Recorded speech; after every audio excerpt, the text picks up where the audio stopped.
Thanks, Tim.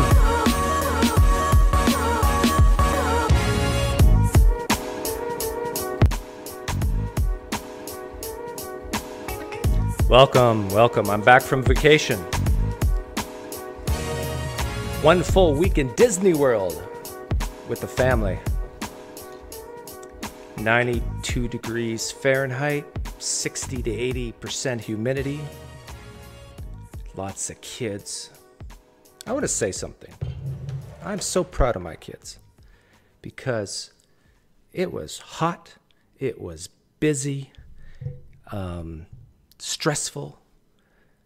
To go from where I live to Disney World takes many steps, of which all of them could go wrong at any point. And my kids were amazing. And I told them almost every day, I think you guys are the best kids in the whole Disney World park. And I meant it. Because I don't know how many of you have been to Disney World, but if you've watched people at Disney World, you get to know who they really are because it's so stressful. And yes, Reed, I'm triggering people with this title. Please don't attack my atheist faith. But first, I want to say something about parenting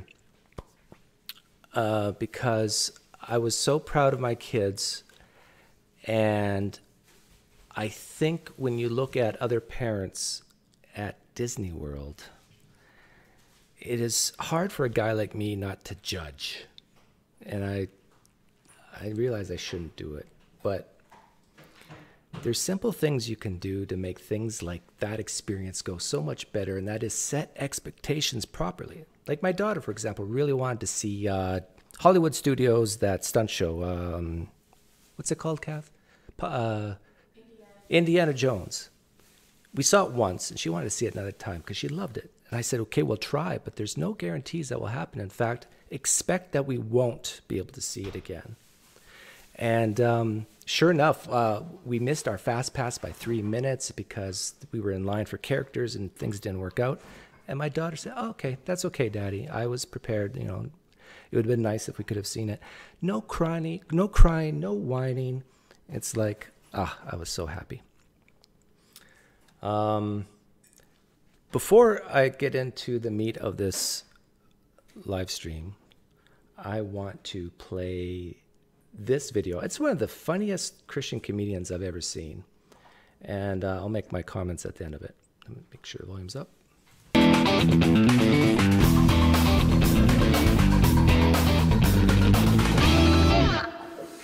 Come on, man. There's some beautiful stuff in the Bible. There's some stuff in there you got to admit it's not what we can call family friendly.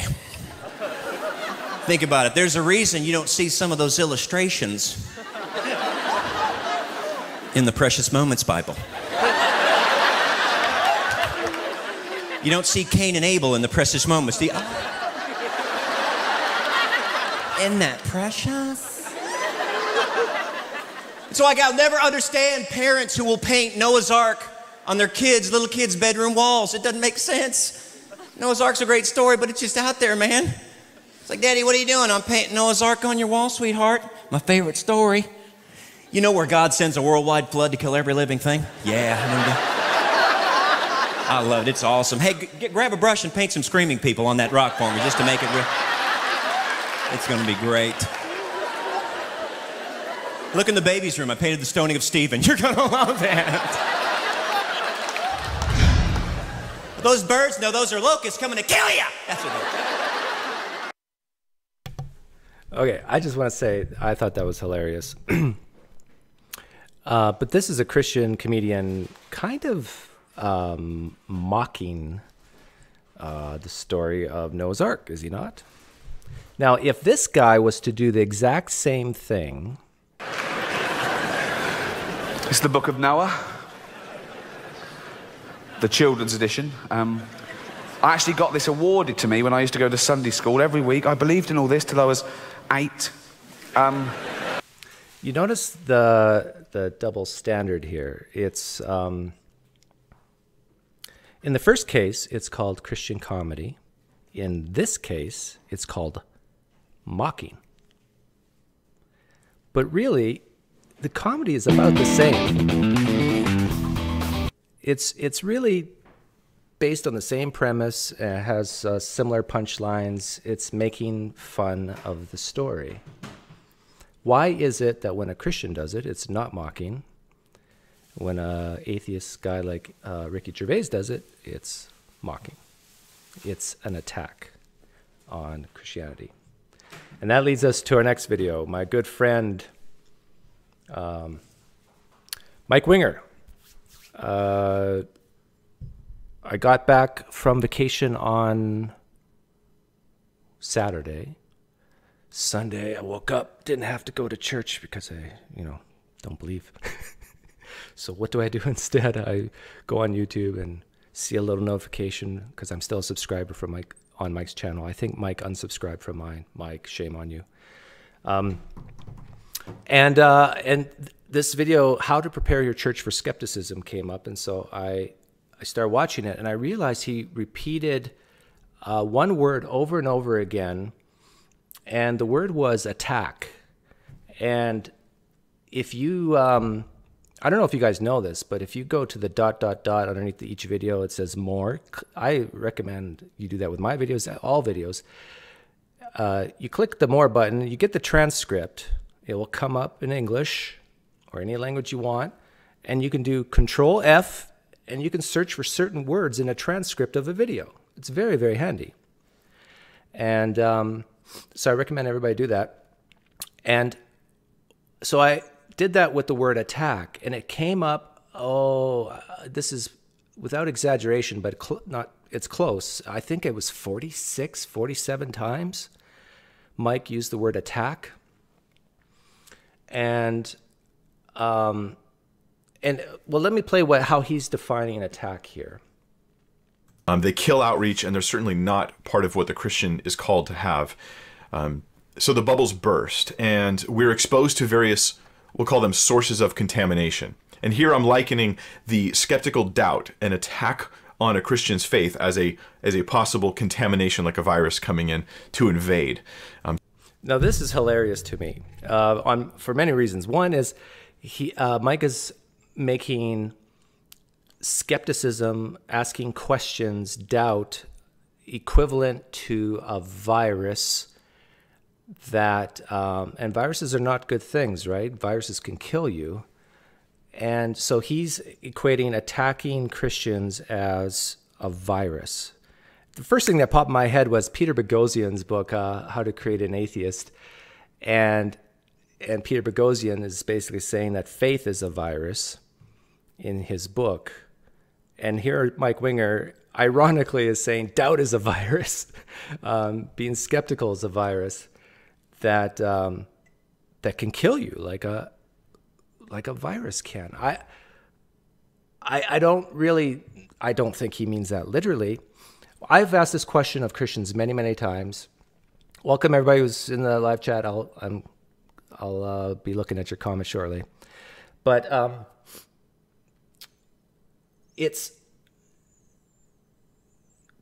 Christians will question atheists all the time. And not once have I ever viewed it as an attack. How many times, if you're an atheist watching right now, how many times have you had a theist say to you, well, where do you get your morals from? How do you account for this? What's your basis for that? Do you feel attacked, atheists?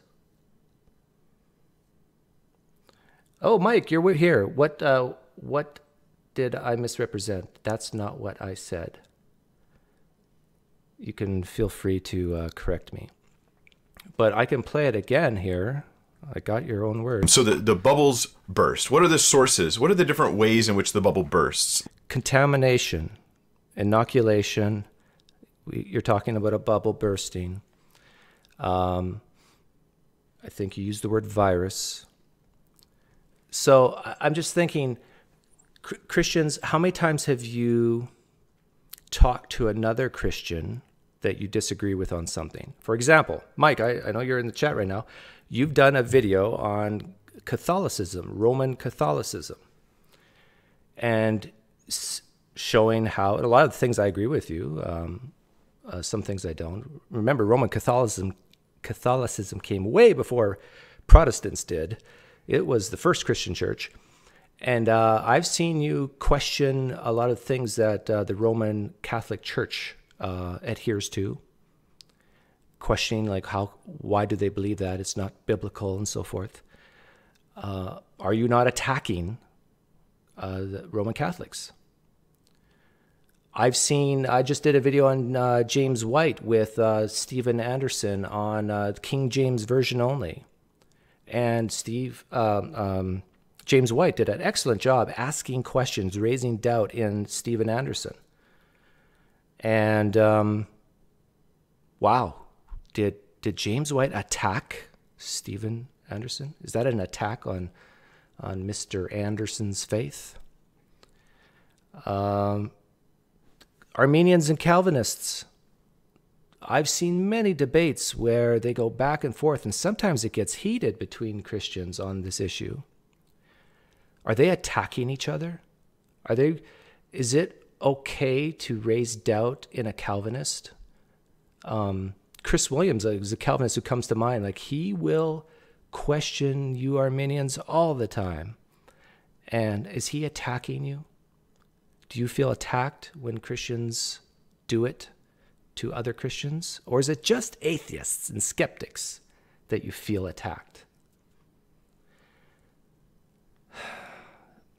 So, and atheists out there, do you feel attacked when Christians ask you questions? Do you feel attacked and picked on? I don't. It's almost like, I bet, I'm a betting man, I bet that a lot of Christians who watch my channel really don't like the social justice warrior movement. And I agree with you on a lot of cases, in a lot of ways. That whole idea of don't say things that will offend me, don't ask me questions that will offend me, don't make points that will offend me. It's this whole victimhood mentality. When you portray skepticism and doubt as an attack, aren't you becoming a victim?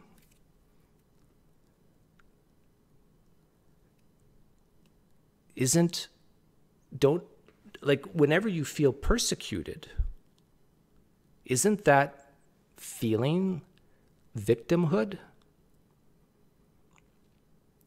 Mike Winger is in that live stream, and he's typing so fast, he's getting typos.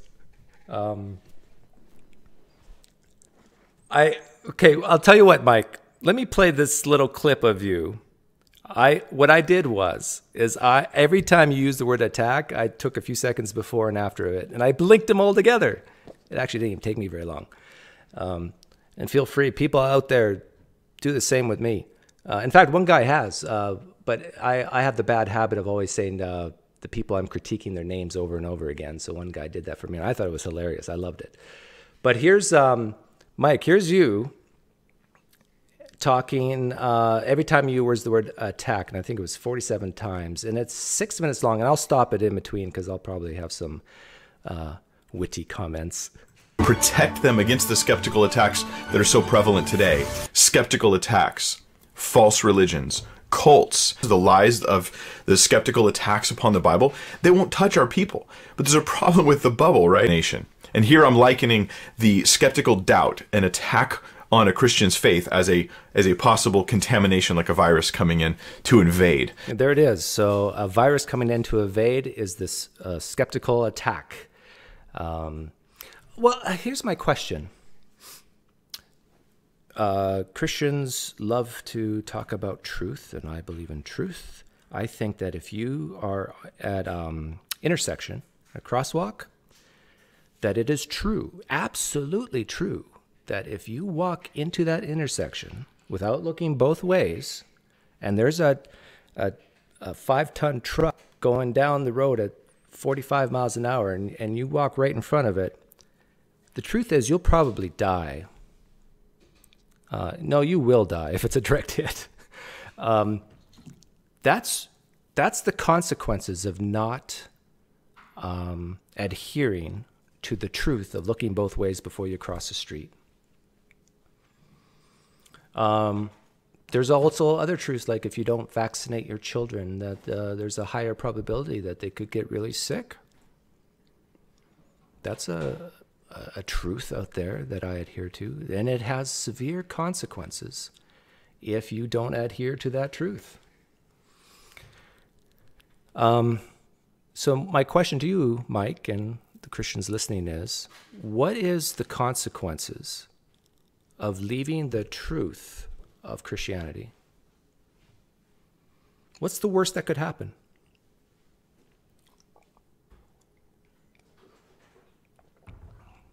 Mike, if you're still in the chat, what's the worst that could happen of leaving the truth of Christianity? What's the worst that could happen? And if you're honest with yourself, Mike, you're going to say hell. That's the worst that could happen. And because you don't need Christianity to be a good parent, you don't need Christianity to love, to be compassionate, to avoid making mistakes. I don't know, maybe some Christians disagree with that.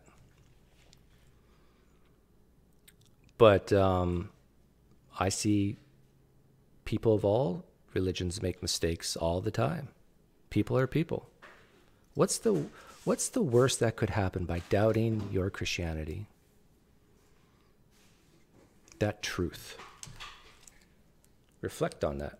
Challenged openly and boldly by my professor when he started attacking my Christian faith. I'll tell you a little bit more about that in a moment. God, the rebellion against God comes out, and they use that authority to attack people's faith. So not all professors, this is not... Here's a question. Why is rebelling against Yahweh bad? Now that question alone sends shivers up Christian spines. But if you really think about it, what exactly about rebelling against God is bad? And it gets to this whole idea of consequences, does it not? What's the worst that could happen by rebelling against God? Do you think you'll lose your job? Do you think you'll get cancer? Do you think you'll be a worse person in some ways? I think there's a lot of Christians out there who would say yes to all of those. Just hang on a second.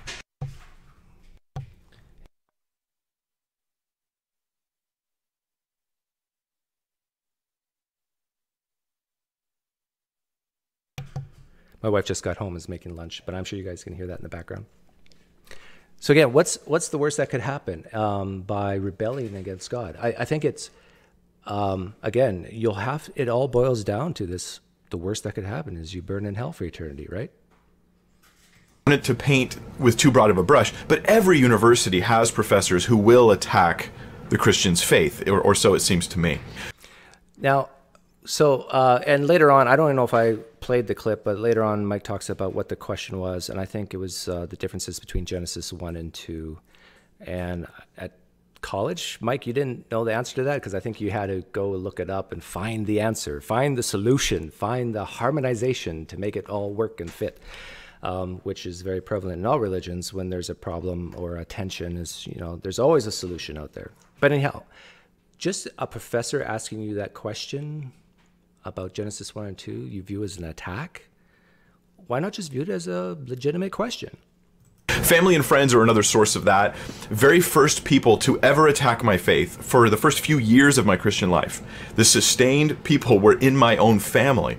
This was actually who attacked my faith. It was my own Mike says, if hell is real, then that's an important issue, but to reduce the worst that could happen to hell is to ignore all the other issues related, such as rejecting the God who made you. Okay, but Mike, why is rejecting the God who made you bad? Why is rejecting the God who made you bad? Why is leading others astray becoming increased? Why is being spiritually bankrupt bad?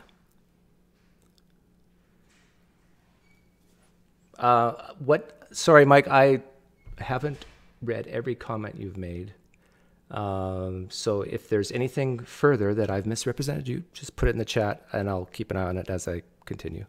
Family, and that's normal. As a youth pastor, I can say this. I've seen this over the years, multiple times, over and over again. Or siblings or uncles or aunts or whoever, they begin to attack the faith of this young person who knows this much about the world, right? And so then they're coming at them and attacking them. A young person who knows this much about the world, isn't asking questions the best way to get young people to start thinking about these issues? Instead of viewing it as an attack against what they were raised to believe, why not view it as, like, wouldn't you want, Mike, wouldn't you want a Mormon, a Roman Catholic, a Muslim, a Hindu, to be asked the questions that I ask of you and others, other Christians? Wouldn't you want that? So it gets the young people thinking about these things, to at least doubt a little bit what they've been taught as a young child. Isn't that a good thing? Why do you view this as an attack? Or do you only view it as an attack when it happens to you and people within your denomination or your version of Christianity? Is it only an attack when it happens to that bubble? So these skeptical attacks are actually pretty common amongst people who, like me, were following Jesus at a young age without their family in that same place. And I feel for you there, Mike. I'm sure that was very tough. You probably... I think that your experiences when you were a young teenager has molded you into the person you are today. And maybe that's why you view questions that I ask of Christians as an attack, because of what happened to you in your past. The point of this video is to encourage people to ask these questions and think about things rather than to avoid them. Okay, that's great, but why do you view it as an attack? Now, you're on YouTube, apparently, right? You see the skeptical attacks on the Christian faith on YouTube. You can't hide from them. They're out there. They're going to happen. See, the bubble's not existing anymore. We live in the... I agree with you there. The information age, and oftentimes the misinformation age. So I agree with you 100% there, that the internet has made bubbles almost impossible to have. And so what's happening is, well, in countries where they limit the internet, they do that for a reason. They do that to protect their culture, their religion, so that bubble stays intact. But yeah, there's probably, Mike, I dare to say that there's people in your church who are going to watch this video. There's going to be youth people in your church who's going to watch this video. And they're going to say, that PineCreek guy is making some sense. They're going to say that, yeah, we shouldn't feel attacked. This is not an attack. This is just people asking questions. So attacks on the Christian faith are just flying at a lot of the people in the church from every different angle. Therefore, my point here is the bubble is unsustainable. The bubble doesn't exist. It's an illusion, right? Different environment than we live in today, where skeptical attacks on the Bible are so common. It's possible that the young people have heard more skeptical attacks in their few years than the old people heard in their entire lives. Exactly right. I agree with you 110% there. My parents, when they were my age, no way did they even have an inkling of some of the issues that I talk about today. And a lot of parents today, I think, would rather, well, I'll say it this way. I don't really mean it this way, but I don't know how else to phrase it. But they would rather their kids watch porn on the internet than watch atheists ask skeptical questions of their religion. It's almost like that extreme. It's because, you know, a sin can be forgiven, but the one unforgivable sin is this doubt that of unbelief, the continual unbelief. Because of the nature of their increased usage of the internet and exposure to various platforms where they're getting skepticism and attacks from all these different sources, in more ways than one. But these are the attacks, some of them, that are super common that you can expect your church to face. Hearing all these attacks and not having an answer. So what's it like when they hear the following? Variations, then there are words. Who knows what it really said? Here's another one of those attacks. Do you know how to answer this? Does your youth know how to answer this, or does this become a virus that infests on the internet too long before you hear this particular attack? It's going to come out there. A wrong-headed thing to say, but it's effective. Atheism and modern-day skepticism is full of wrong-headed but really effective attacks. Mike, you notice how you equate atheism and skepticism together. There's a lot of atheists who are not skeptics, and there's a lot of skeptics who are not atheists. And I know you agree with that. I'm sure you do. But I would, Mike, you're just as skeptical as I am when it comes to all the other religions. You just, your bar of skepticism is just very, very low for your own belief system. Now, you might say the same of me, but look what I don't even watch atheist YouTube channels. I watch mostly religious and humorous type YouTube channels. And it's because I constantly am willing to make myself uncomfortable. And how many Christians are willing to say that they're willing, it's this battle in their mind that they have to take captive every thought and make it obedient to Christ. It's really hard to do that as a Christian and watch my channel and watch another atheist channel. And I'm not talking about those atheist channels that are, just nothing but ridicule, but the ones who, take the time and effort to think about things and present why they don't believe, asking questions to challenge your beliefs and so forth. On the Bible. But this was the attack that was presented, and it threw me for a loop. Had I not gone and found the answer, it would have continued to throw me for a loop. Seek and ye shall find. Mike, I would propose to you that Mormons do the exact same thing. Muslims do the exact same thing you did when you were struggling with Genesis 1 and 2 back in, I don't know how old you were. You said college, so you're probably 19 or something. Yeah, it's every person who is confronted with what you call an attack on their faith will seek out answers to make them feel better. Why is that? Because when you believe something strongly and someone presents something to you that causes a doubt, that's not a good feeling, is it? It almost is like an aversion to food, like you want to throw up or you want to hide or you want to, it's a negative emotion. And so what ends up happening, no matter what belief system you're in, you will seek out answers to squash those doubts.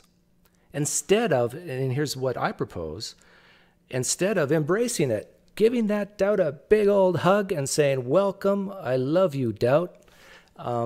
Let's use you to figure out what's true. This wrong-headed but powerful attack. The atheists, if they didn't think they had good skeptical attacks on Christianity, they wouldn't be making these videos. If nothing else, for purely evangelical reasons, we should equip our youth to answer these questions just so they can get the answers to the atheists who need it, because they're not the enemy, right? They've been duped by these bad reasons, by this wrong. Atheists have been duped by these bad reasons. What's the best way not to be duped? I propose the best way not to be duped is to be skeptical.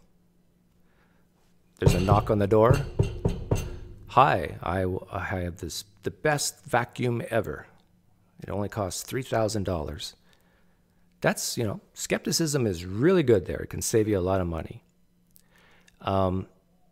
So I think the atheist who has said that they're not going to believe until provided evidence to believe, and if they don't find that evidence convincing to them, I know you feel you have evidence, Mike, and that you're convinced that it's true and all these things.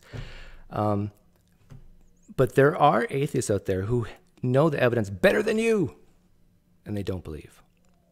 Better than you, and they don't believe. And they're not convinced, and they're skeptical. Now, the key here, I think, is not to be irrational in your skepticism. Be open to being wrong, being open to new evidence, and then make the best decision you can. But it's really interesting to me because a lot of Christians will kind of avoid saying that they have the truth. I've witnessed this with some apologists. When they interact with me or other non-Christians, they are a little hesitant to say, no, I have the truth.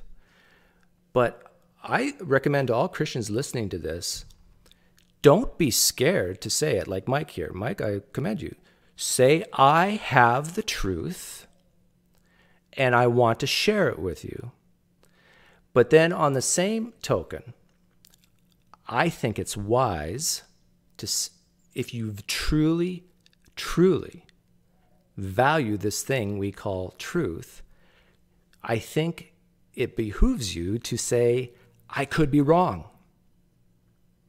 Now, I know this is like putting friction on one hand saying I have the truth, but yet I could be wrong. It's being open to the fact that all these solutions to all these skeptical questions that you've come up with might be in an attempt to squash these bad feelings that come up when you start doubting. Because you've had these experiences, Mike, and these experiences are powerful to you. And these experiences happen with all belief systems. And I said this to a guy the other day on Facebook. It's the probability, if we view all spiritual experiences equal, because we're seeking truth, and if we're valuing all spiritual experiences on an equal plane to start with, to try to figure out which one of these spiritual experiences is actually attributed to something called truth, the probability, Mike, that you've attributed your spiritual experiences to the correct answer is very, very low. Very low. Odds are you're wrong on your spiritual experiences that you've had. But I know you're thinking about evidence in your mind right now, but I think that the way you view the evidence is because of the spiritual experiences that preceded it. And Mike, I'm picking on you too hard, so I'm going to give you the opportunity. Get ready, and I don't know, if you want to come on, let me know, and I'll let you come on and we can talk. Thinking. So how does this work in the Christian church? You get the skeptical attack. I just gave you a list of them. How about you go through that list, one by one, get those things, kill them, as in find the answers to those questions, and then give those questions and answers to the youth or to the sanctuary, to the people in the church, teaching in youth. Yeah, this is, I don't know, Mike, if you just got this from Frank Turek. He uses the word inoculate a lot. But you see the word picture you have here. You have viruses and inoculation. What represents the virus? It's these skeptical questions, right? It's what you're calling these attacks. The questions that put pressure on the Christian youth. And how do you inoculate them? Well, first of all, you tell the youth about these questions, and then you give them answers to those questions so they're ready, so there's no shock value. This is the strategy, right? But the thing is that every religion does this. They have these solutions. They have these inoculations. It's called indoctrination, and it's called apologetics. Youth ministry, I keep bringing up skeptical attacks. I bring it up casually as I'm going through the Gospel of John, as I'm teaching through Acts, as I'm teaching Genesis. I bring up the attacks and I showcase the questions, the doubts to the students. Same way I just gave them to you. You let it happen, you tease it out, you allow the kids to hear the attack, you tease it out, you let. Okay, and I appreciate that, Mike, that you do that. But here's a question. If you're confident that you're doing this well with your youth, I challenge you. Have half a dozen of your 18-year-olds or older come on my show. Let's see how they do. you think your youth are ready for me? I'll be nice. I'll be kind. But I'm going to ask them questions that probably they haven't thought of before. Well, unless you prep them especially for PineCreek. Doug's going to ask you this. He's going to ask you that. This is what you say. Let them think about it, and then you give them the solution, not right away. And then they've got the killed version of the virus inside of them, so they're building antibodies. What happens, though, is they start to build up more confidence, and they start to build up answers to questions. Then they're going out into the world as into a mission field where they're going to share their antibodies with the rest of the world who does. Mission field evangelism. What is evangelism? It is preaching the good news, telling of the good news of the gospel, is it not? It's basically saying there's only one way to truth. There's only one truth. There's only one way to heaven. There's only one way to God. There's only one way to abolish the sin problem, and that's through Jesus Christ. Now, you tell that to a Muslim, that's an attack, is it not? So evangelism in itself, Christian evangelism, is an attack on other religions. And guess what they do? They inoculate, just like the Christian youth inoculate. There's Muslim apologists out there. You know them, or some of them. There's Mormon apologists out there. There's Roman Catholic apologists out there.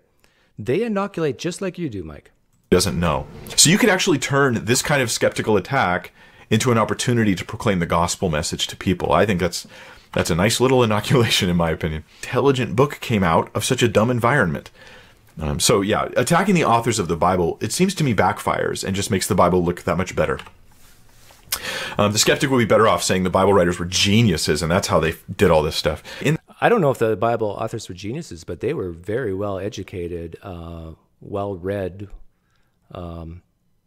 authors. I'll say that much. They knew how to take stuff from the Old Testament, take some stuff from the Hellenization of the period, and create a narrative called the Gospels. In that same class where I had that professor attacking my faith, they taught us about something called the genetic fallacy. That is when you attack a belief based upon where it originated instead of based upon the reasons for believing it. Yeah, I get this one a lot. The genetic fallacy is basically saying that something can't be true or something isn't true just based on where you were raised, the culture you were born in, that sort of thing. That's an example of the genetic fallacy. And I often, this is a bit of a side. I find that Christians use the word fallacy way more than atheists do. They desire these logical arguments. Like, I'm not talking about in a debate format. I'm talking about just a casual conversation that I've had with theists over the years. They're the first ones to talk about premises and conclusions and logical fallacies and all these things. And I just want to have a conversation with them, ask them questions. And they can ask me questions, and usually I can answer almost any question asked of me in one sentence or less. And I think Christians do this because they're defensive. They're insecure. I don't think I have ever once in my life, or at least maybe like less than 1% of the time, will I actually use the word fallacy on a Christian. Because we're not in a formal debate type setting when we're talking.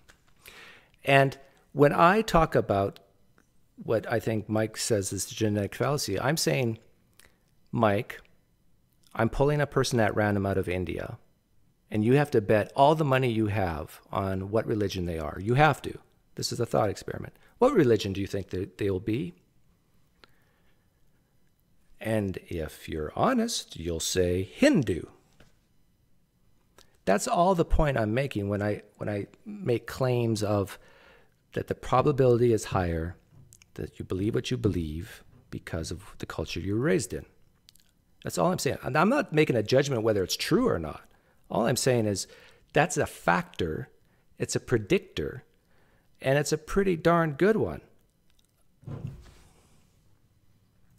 self-refuting skepticism. Those types of attacks require you as a leader to do more homework, right? Because relativism, it's not hard to see through it. Skepticism, like Jesus is not a historical person. Well, you might have to go read something or study something to get the answer to that question, to those skeptical attacks.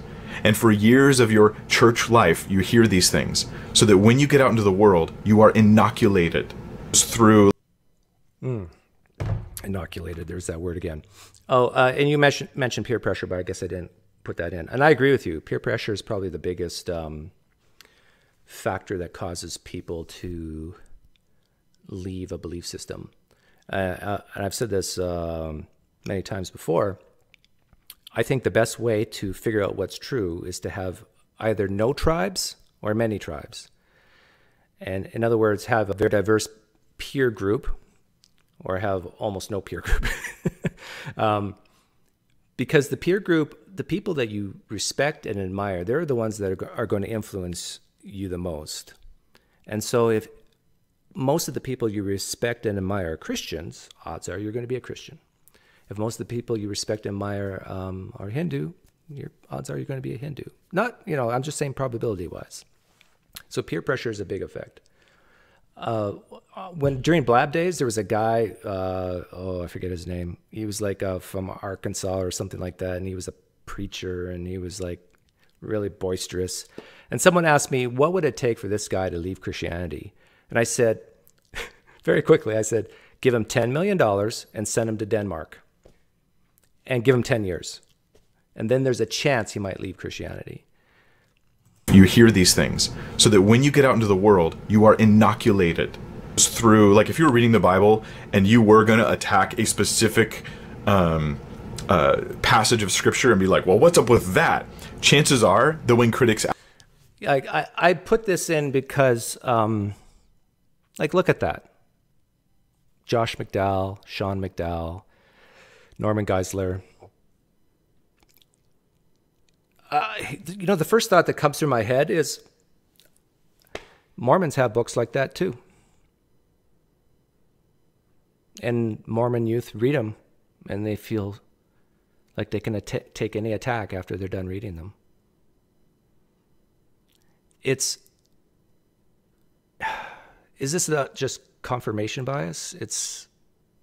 Shouldn't the youth be reading atheist books instead? If they care about truth, shouldn't they be reading Muslim, Hindu, other world religions? Shouldn't they be talking, making friends with people of different points of view? It's like these questions that people have, and what do they do to make them feel better? They just dive deeper into their own belief system. Ask Book has an article on that. So that's my strategy. Get the skeptical attack, kill the skeptical attack, and then parade its dead body around for your fellowship to see, so that they can become armed and equipped, so they can be better at evangelizing the world. This is not about relying... This is important. ...on human wisdom, but it is definitely about... This is the crux of it all right here. ...to see, so that they can become armed and equipped. Armed and equipped for what? So they can be better at evangelizing the world. So armed and equipped so they become better at evangelizing. What does that mean? That means making more disciples, correct? More Christians. This is not about relying on human wisdom, but... This is not about relying on human wisdom. Isn't evidence something humans have come up with? The scientific method, having reliable reasons for what one believes, for something we call truth. Mike, on one hand, you're espousing that you have all this evidence. I just played my last live stream. James White, who I think you kind of respect, at least a little bit, was saying, no, this human wisdom thing is not the way to go. Meaning, someone is not going to be a Christian or become a Christian because of evidence. Now, I'm sure you disagree with James White here, and if you don't know what I'm talking about, you can watch my last video. But he firmly believes that unless you have this regeneration from the Holy Spirit, it's all moot. Like, Mike, I think you even agree with this. If we seek truth, then mocking isn't going to help. Do you feel I'm mocking right now, Mike?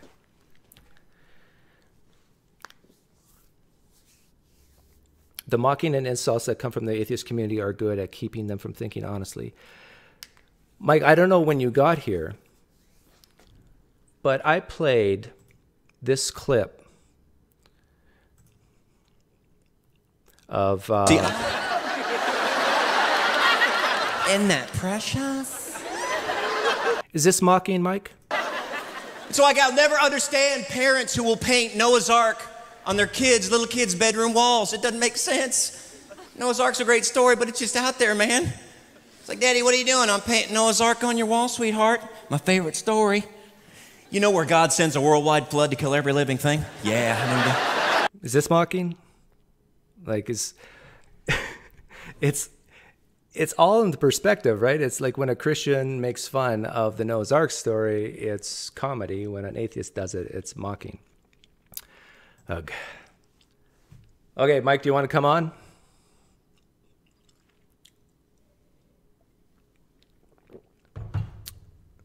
You remember my peer address?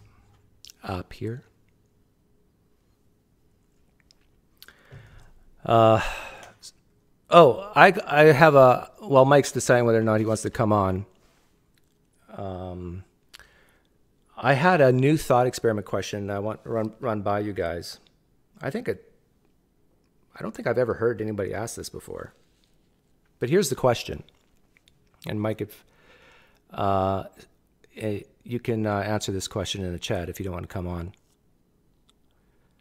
But I think a lot of Christians believe because of personal experience. Not all of them, of course, but a lot of them. And it's usually in the teenage years to early 20s. And they will often cite some type of personal experience, personal relationship. And I can in about 2 minutes, but I will need a link. Okay, I'll Facebook the link to you. And the question is this. Christians, would you rather have a personal relationship with a physical Jesus or a spiritual one? Would you rather have a personal relationship with a physical Jesus or a spiritual one? In both cases, Jesus is God. He's deity, created before the creation of time, if you're a Trinitarian.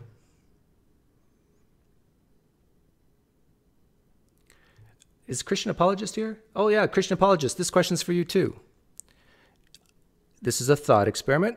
And the question is, would you rather have a personal relationship with Jesus Christ your Lord as Jesus being a physical entity or a spiritual one? If you had to choose one, which one would you choose?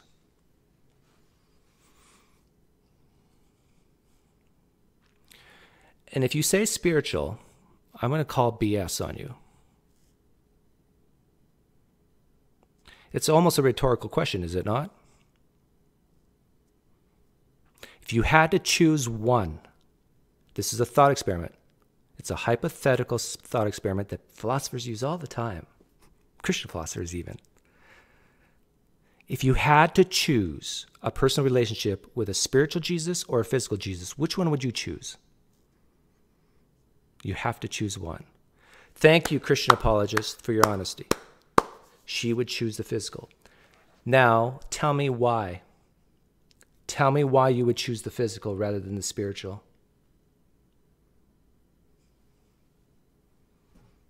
My guess is it's because it's more real. My guess is it's because you can feel the hug of your Savior. My guess is because you can hear the voice audibly of your Savior. My guess is because it is more real. Now, this question should bother you. Why should it bother you? Because by admitting that you'd rather have a personal relationship with a physical Jesus rather than a spiritual one, you're admitting to yourself that the relationship that you say you have is not as good as it could be.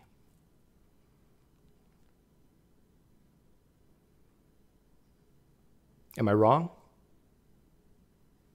Christian apologist, Mike Winger, am I wrong? I'm not saying that your relationship that you say you have with the spiritual Jesus is bad. I'm not saying that. What I'm saying is, if you admit to me that if you had to choose a personal relationship with a physical Jesus or a spiritual one, if you admit that you'd rather have, if you were forced to choose, you'd rather have the physical, what that tells me is that that one's better.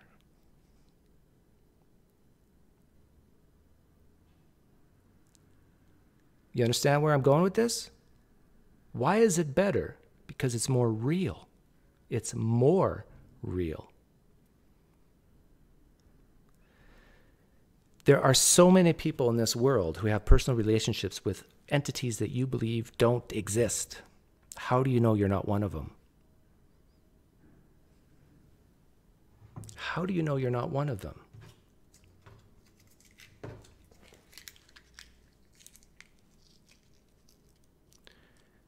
Is it possible to think you have a personal relationship and be mistaken? Isn't it possible that you feel the presence of the Holy Spirit and are mistaken? How would you ever figure that out?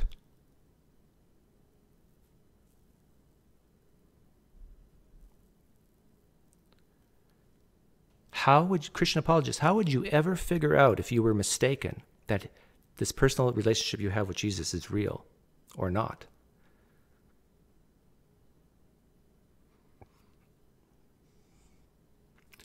Oh, sorry, Mike.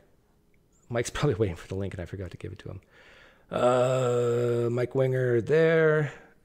Christian apologists, you're welcome to come on too. I'll do a 2-for-1 deal today. Mike Winger and Christian apologists, gang up on me. I won't view it as an attack. Okay, so Christian apologist, do you want to come on? Let me send the link to Mike. Sorry, Mike, if you've been waiting. And how am I going to get the link to Christian apologist? Twitter? I'm going to give it to you via Twitter, and you're welcome to come on. I'm not reading the chat right now, so if you said no, then just ignore what I'm about to say. But I sent you the link. All you have to do is click on it, and you're here. So, Christian apologist, you have the link. Mike Winger has the link. And I will just wait. Don't make me wait too long. I'm an impatient person. Hey, hi Shannon Q. Actually, maybe we should have 3-on-1. Dean Meadows, Christian apologist, and Mike Winger versus PineCreek. Oh, someone's here. Whoever just came on, I can't hear or see you. You have to set your settings on the cam. Mike? Oh, it's Mike. Hi, Mike Winger. But I can't see or hear you. So you have to set your settings or something. I don't know. You want more Ricky Gervais while we wait? That would be mocking, Reed. Reed Nice Wonder. We don't want to mock the Christians. God cannot be mocked, so why are Christians even worried about mocking? Okay. Hey, you're here. Okay, hang on. Don't say anything. Well, you can say something, but don't. I can't say anything. I'm just saying that you're not really on live stream yet. Why are you inviting me on if I can't say anything? There you go. Now they can see you. Oh, you got the cough button. Good for you. Did you hear my last thought experiment question? Can we keep it like this? I want to be this big compared to you. Oh, okay. You want me? Okay. I can make you smaller and me bigger. Okay, just a second.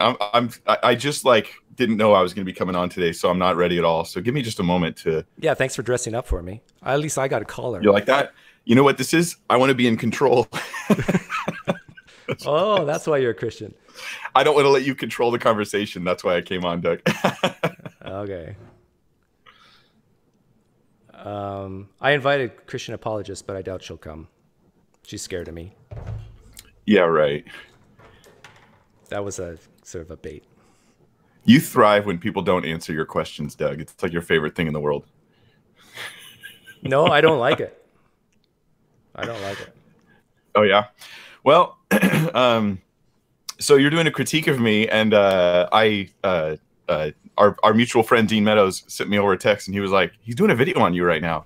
And I thought, that tells you how bored I was. Is this because yesterday I sent Doug a message that said, hey, I made a video response to you. I'll have it up later this week. And then this morning, you're doing a video on me. I have that was interesting. I have evidence, proof that it's not because of that. Because that clip I just made, that I played, of you saying attack, attack, attack. I made that the day before. I got timestamps to prove it. I made that the day before. Wow. It's kismet. Yeah. we're destined to be together, Doug, you and me. Okay, so I unilaterally sort of attacked you for the last I don't know how long. So tell me all the things I said that were wrong. Well, I think I pointed out a bunch of stuff in the chat. But I probably missed half of it because I'm trying to do two things at once. First off, hey, I appreciate that you would allow me to come and have a voice to defend myself, and talk about the things that you said about me just now. So I actually really appreciate that. One of the things that you shared was that I talked about attacks on the Christian faith, and you seem to draw some sort of point. I don't know, something out of the idea that I used the word attack over and over again. Yeah. Why don't you tell everybody what you meant by attack?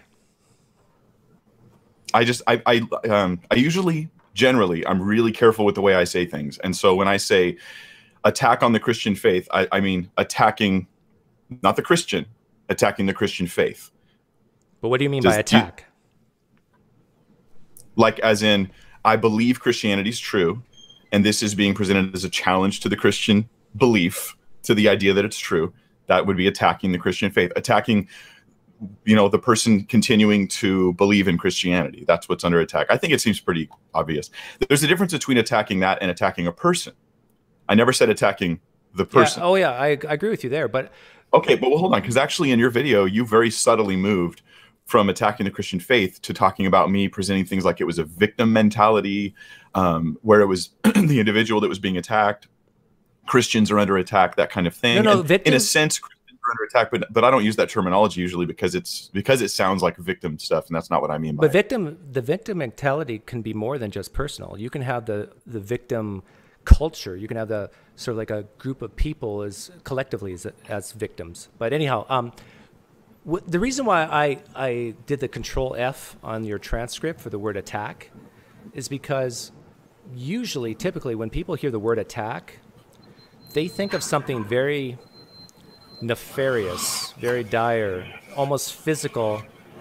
Oh, there's an oxymoron. That's what I'm talking about. That is a perfect example of and you can't control yourself, so I know you couldn't stop it if you tried, of the kind of mockery that reinforces atheism. You talk sometimes about people, how they pander to their crowd.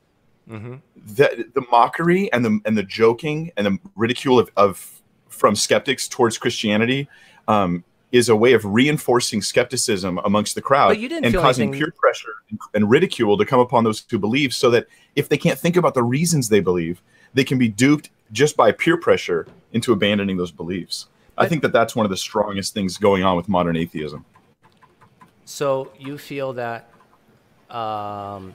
if I say something like the belief that a man rose from the dead solely based on a book says so, is that mocking? No, that's just not true. Right, but you wouldn't say that's mocking. Is that not exactly? Like if I say to you, Mike, you have terrible epistemology for believing a man rose from the dead based on a book saying so. Is that mocking? Well, I don't think you should joke about my mom like that. But What did I say? just kidding. I'm just messing with you. Something about it, my epistemology. I don't know, something. But if you say I have terrible epistemology, that may, if it's true, I have terrible epistemology, fine. But when you see the phrase Bible thinker and you go, that's an oxymoron, are you telling me you're not attacking the Christian for their faith? You know that's a now joke. Now you're even going beyond attacking just the beliefs, but really ridiculing the people. That's what that is. But you didn't feel any negative feelings in you when I said that, did you? That's because I'm immune. Right. So I was made fun of so much growing up that I became immune to it, and I don't care. So I agree with you that people should become more immune to saying things that might offend. So if I was to say something to you that the typical Christian would be offended about, I think you and I agreed that they should work hard to not be offended. I think it's fine to be offended, but if you get into that elevated emotional state, it's unhelpful.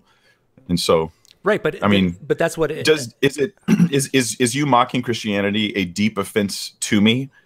Yes, it is, because of the truth of Christianity. I see it as great folly and a really bad idea. I think it's hard. I'm sad for you. I'm sad for people who would fall for the same content, but viewing it as a personal assault where I get like all, that doesn't help anything. And so I kind of set all that aside if possible and address the actual assault or attack itself rather than deal with it on the emotional level. So if I say to you, I think your beliefs are silly, is that mocking? No. What are you getting at? Well, I want to know give me specific examples of things you think I should not say that you deem because it's mocking. You oftentimes have two layers to what you're saying. You'll say things like Christianity is based on carrots and sticks. We've talked about this before, but you'll say that Christianity is based on carrots and sticks. But the subtext of what you're saying, I think very clearly, and that's why you like to ask questions that go to hell. That's why I bring up an issue and you change. I mean, on my video just now, hell was unrelated to the video, but you wanted to talk about hell because that's like one of your hobby horses. It wasn't unrelated. I think it was, but the thing is, because what you're going to do is you're going to talk about hell, and instead of taking it seriously, your subtext is going to be sort of like the evils and the stick of hell, so to speak, that kind of thing. So within that is layers of mockery. I don't think it's pure mockery, but it's definitely one of the elements. I mean, are you saying, let me put it this way, Doug, do you use mockery to attack the Christian faith? No, I honestly don't think. You don't? Okay. Hang on. Sorry, go ahead. Let me explain. I think we all use sarcasm and mockery and whatever to varying degrees at different times. I think all humans do that. And sometimes it's just in good fun. Other times it's meant to be hurtful. I think we're in agreement there. And I think on a relative basis, out of atheist YouTubers, I'm probably on the far lower end of that spectrum. I would agree you're on the lower end of the mockery spectrum, but you're on the mockery spectrum for sure. Yeah. But I mean, the thing is, it's kind of like difficult because as far as when you go online atheists, the mockery is like next level. Ridicule and mockery is way up there. So saying that you're lower on the spectrum doesn't really say a whole lot. Okay, why is mockery bad again? Tell me. If I'm going to mock a belief, when someone's presenting me reasons for their belief and I respond with mockery, it's a way of trapping myself in unbelief without considering those reasons. Okay, and so when I say, for example, Christianity is a religion of carrots and sticks, that's mockery because it doesn't let you think about reasons to believe. It's so the sense, okay, so mockery at its base is sort of a caricature of the thing that you're actually talking about, right? Like a mockingbird. Are you mocking me? You're doing what I'm doing, but that's not really what I'm doing. That's a misrepresentation. So in a sense, mockery oftentimes is based on misrepresentation. So when you say carrots and sticks, on one level, that's sort of true if you take carrot as positive motivation and stick as negative motivation. But the subtext of your statement is that carrots and sticks are, in fact, non-reasons or bad reasons. And that's where the mockery takes place. So I have motivations for my faith in Christianity, but your mockery would paint it as though any motive at all is irrelevant because I can just call it a carrot or a stick and then dismiss it. And that's a way of not thinking about the issue.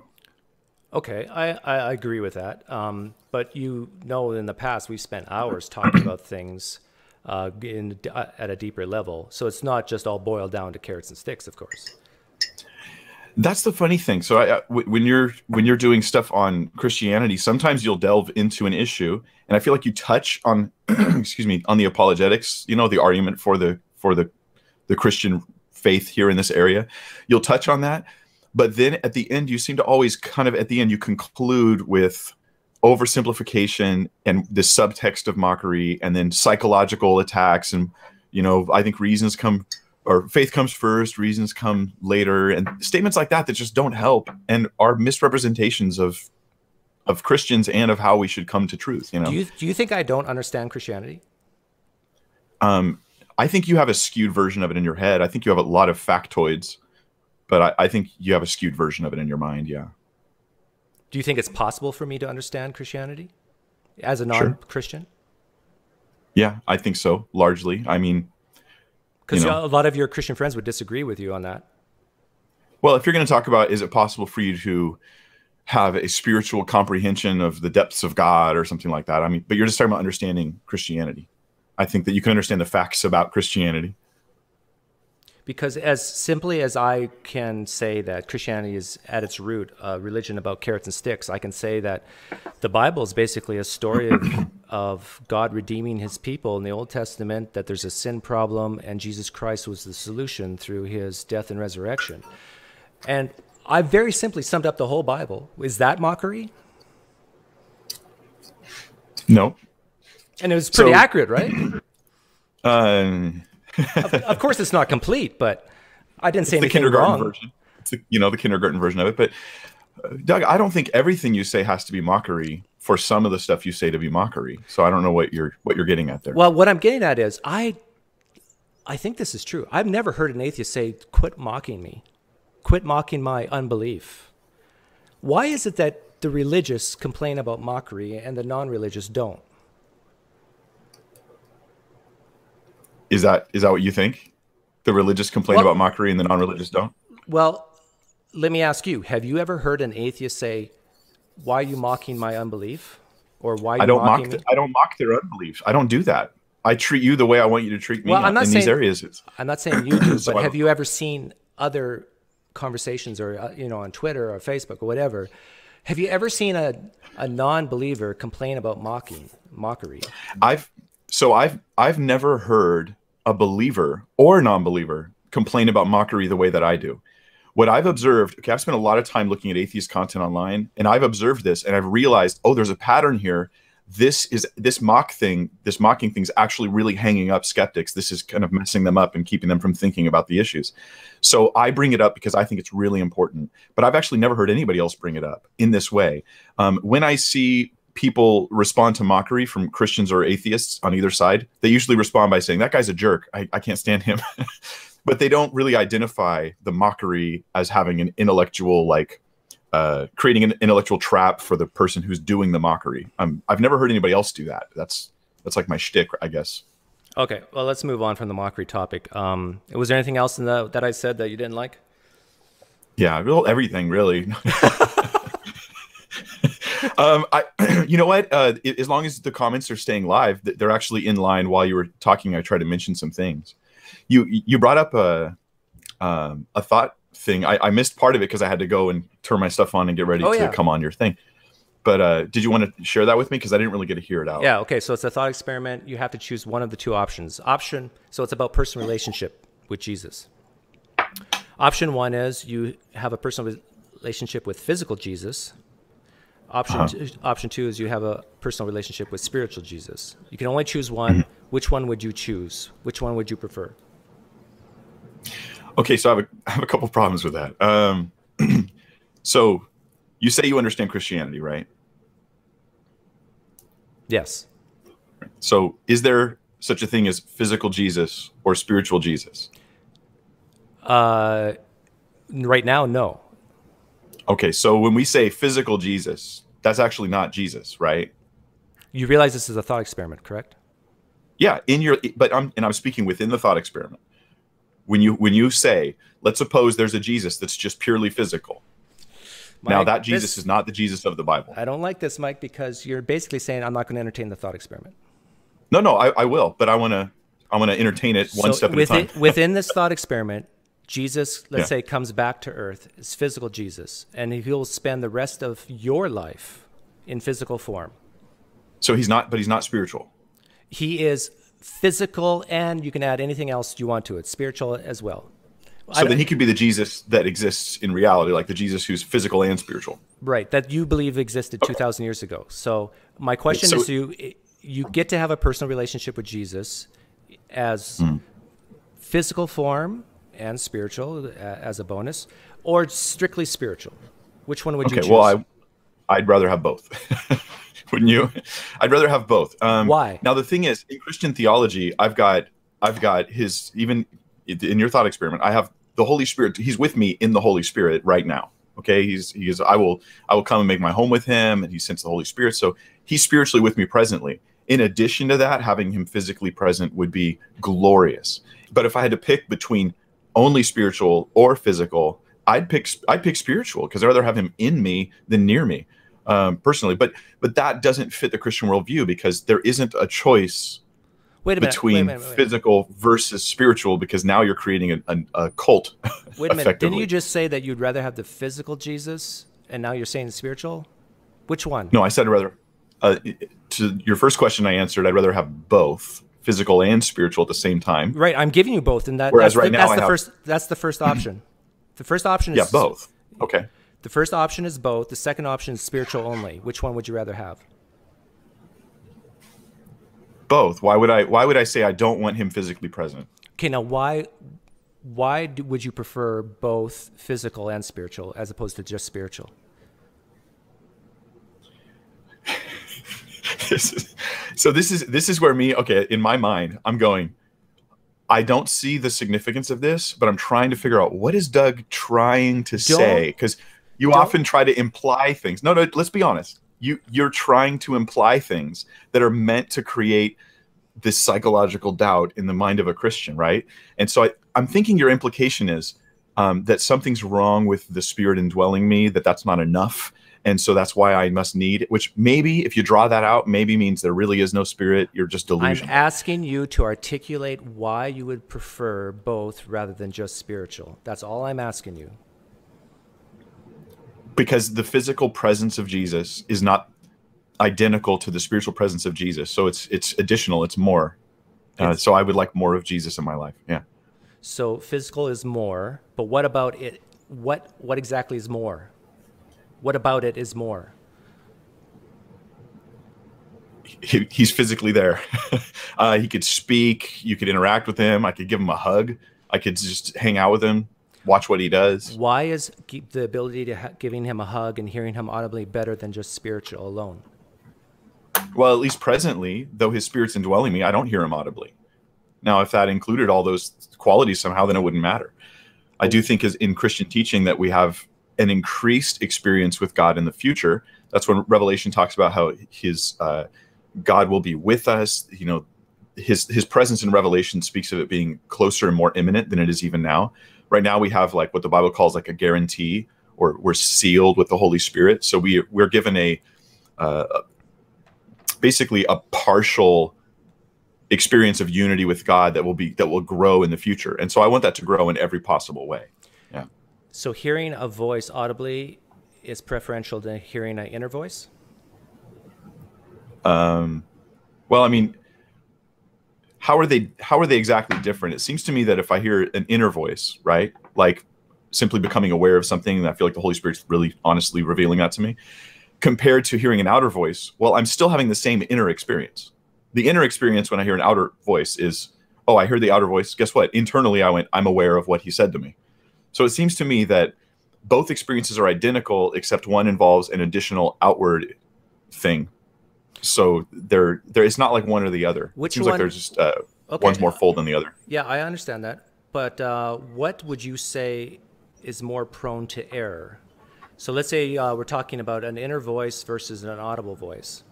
So I could be in error right now. I doubt it, but I could be in error that you're actually speaking to me right now. But I see your lips. This is all pre-recorded.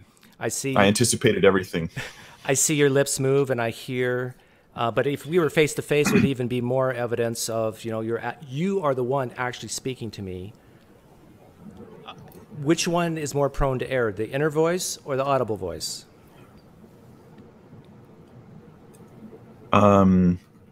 It's a rhetorical question, is it not? I'm just trying to think of. Well, I've never thought about it before. Oh, So, that's why PineCreek's here.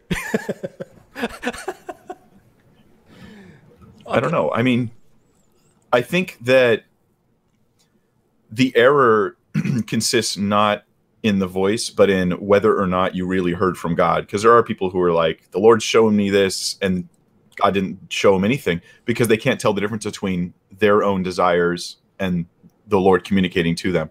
So in that sense, an outer voice, an audible outer voice would be, so would it's easier to identify that that's God. I'll put it that way. Yes, thank you for saying that. Now, my last question on this topic would be this. When you were a teenager, when you first became a Christian, do you think the evidence would have been stronger for you personally if Jesus would have been there in physical form, or how he actually was in spiritual form? Or both? Oh, yeah, I think it would have been. Yeah.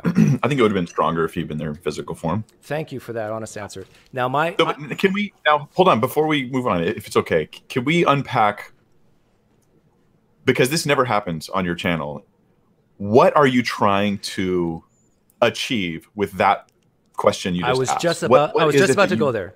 Okay, great. Let's like actually put our cards on the table. Yes. What is it that you really want a Christian to think when you say, wouldn't it be stronger evidence if Jesus had physically appeared to you? Okay. I'm going to be as blunt and honest and open with all my cards on the table.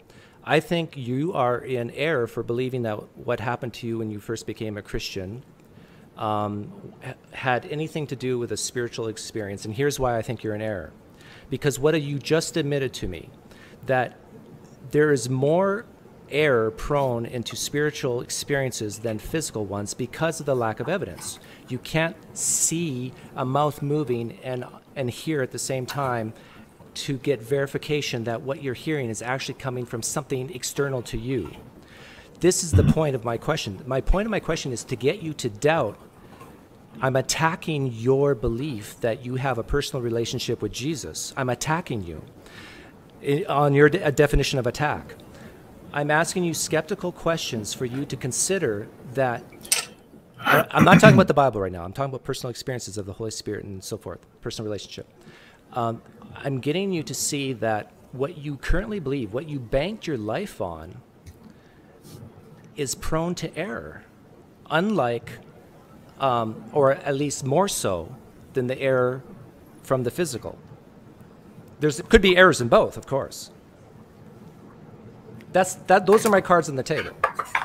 Okay, so let me put back to you what I just heard you say. Okay. Tell me if I got this right. That if the way I discover truth, if there could be a better way, then I'm probably in error. If there could be a better way? No, I'm saying that. Yeah, if it's possible that something better could have happened to convince me, then whatever did convince me wasn't good enough. Well, but that's what I just heard. No. What I'm saying, what you believe could indeed be true. I'm not saying that's necessarily false. Please hear me. I'm not saying that. But what I'm saying is that one is better than the other based on evidence. Would you agree with me? Okay, one is yes, one is better than the other. Thank you. We can agree on this. It's possible. From when I got saved, I had this much data, right? I gave my life to Christ with very little information, right? I just heard the gospel. I simply believed it. I didn't even question it. I didn't doubt it. I didn't really wonder deeply whether it was true.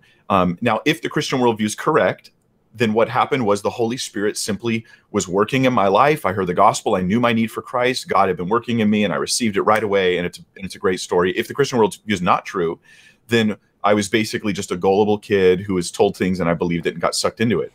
The question is there a way to now test and see which one of those happened? And that's when as I got older, I started saying, do I have good reasons to back up and support my faith? And as I studied point after point, like a series of dominoes, my questions keep getting answered with good, legitimate reasoning and evidence. I agree with everything you just said. Okay, but now let's come down to what you're saying today, because I think what you're saying today is very clever, is very nuanced, and is entirely wrong. So here's what I hear you saying. How can my question be wrong? But see, this is okay. I'll pause my thought for a second and come to what you just said. Your defense is to say, all I'm doing is asking questions, but you just for us unpacked the goal of your question. Yes. Which is to say, I'm trying to get you to doubt your beliefs. I'm trying to get you to think you're wrong. And my method is to show you that there could have been more evidence. And you admit there could have been better evidence. Therefore, your evidence isn't good enough. Well, but by definition, you just admitted that. No. You're saying no, I definitely did not. Didn't you just? I think that. Okay, Doug. Let's just say hypothetically, what if right now you're making terrible blunders in thinking? What if right now you're making terrible blunders in thinking, and I'm maybe just hypothetically I'm trying to show you where those blunders are, and that it could actually really change your life and help you to see that the mockery and basically questions that lead towards conclusions, if you examine the mockery and examine the conclusions that are being suggested, that you find that they're lacking, they're not reasonable, they're not reliable, and they're not true. And if that's the case, then maybe the person who's on the wrong side of the faith here is you. Yes, you're right. It could be me. Now, can you say Can you say the same thing about yourself? Yeah, in a hypothetical way, it could be not me. A hypothetical way. In a real way, could you be wrong about what you believe in a real way? Hypothetically, I could really be wrong. That's what hypothetical means, Doug. No. Hypothetical means right now, in this current space and time continuum, right now, could it be false that you have a personal relationship with Jesus? Yes. Yeah. Okay, thank you. Yeah, it could be. Now we're equal. Great. So now the thing is, and I've always tried to approach it from that perspective, but here's what I hear you doing. I hear you saying, okay, so here's your reasons for belief, Mike. Now, couldn't there be better reasons? And the answer to this question will always be yes, right? Let's suppose I go, oh yeah, what if there was even more manuscript evidence? What if there were even more prophecies? What if there was even more archaeological verifications? Okay, now I've got even more evidence. But then what would you say? You'd go, Mike, couldn't there be better evidence? Okay. And then what if we suddenly had better evidence? And then I go, wow, I've got even more evidence. Jesus appeared to me. God himself. I got it. I got what you're saying. Please let me tease this out because this is really important. Then you could say, Mike, you got all that, Jesus, but couldn't there be even better? What if Jesus came and spoke to you with a bunch of witnesses around you? Now, what if I had that? Couldn't you also say, Mike, couldn't there be better evidence? You're right. Do you see the problem with this thinking? I see what you're saying, but here's why I don't. There's good reasons to believe that when people say they have a spiritual experience, that they could be wrong. There's good reasons to believe that they could be wrong. Would you agree with that? I agree. Okay. Yeah. So we're agreed. And I think those reasons apply to you as well as other people. Mm-hmm. Okay. Are you still with me, or I'm listening. Okay. I'm with you. I know you disagree with that you could be. Well, no, you admitted you could be wrong. Yeah. So what the purpose of that thought experiment was to illustrate, and you did say that you would prefer one over the other, and I asked you why. And it's because you said, well, you use the words hug and talk or, hear audibly. These are things that we call evidence, which are less prone to error than these inner voices, something internal to you. And I think you agreed with me on that, but maybe not. I don't know. So my point is, we have so many examples in history, even today, of people claiming to have spiritual experiences, personal relationships with deities, that you and I would agree are mistaken. Are we agreed so far? Okay. Yep. Okay. And I'm just proposing that you may be one of those people. Now, that's exactly the point in the conversation where you said, but then let's talk about the prophecies and all these other things. And I was about to go there with you, and in the sense of, yes, that's where you should go next. But my point is that in history, we have many examples of people like you who believe they've had a spiritual relationship or experience, accepted a belief, and then sought out evidence to verify it. In other words, they start with the conclusion and then look for the evidence to justify it. Would you agree with that? Yes. Okay. And I'm saying that that's what happened to you. Okay. How do you conclude that that's what happened to me? Well, this is my hypothesis.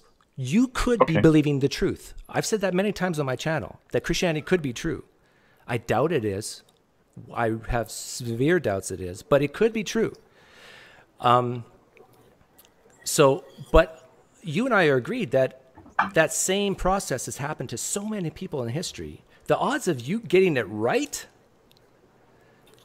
just if we look at it from an even playing field, which I know you don't want to do, but because Christianity is true, but if you just view it from a outsider's perspective of an even playing field, the odds that you got it right and the other how many percent got it wrong is so low, that probability.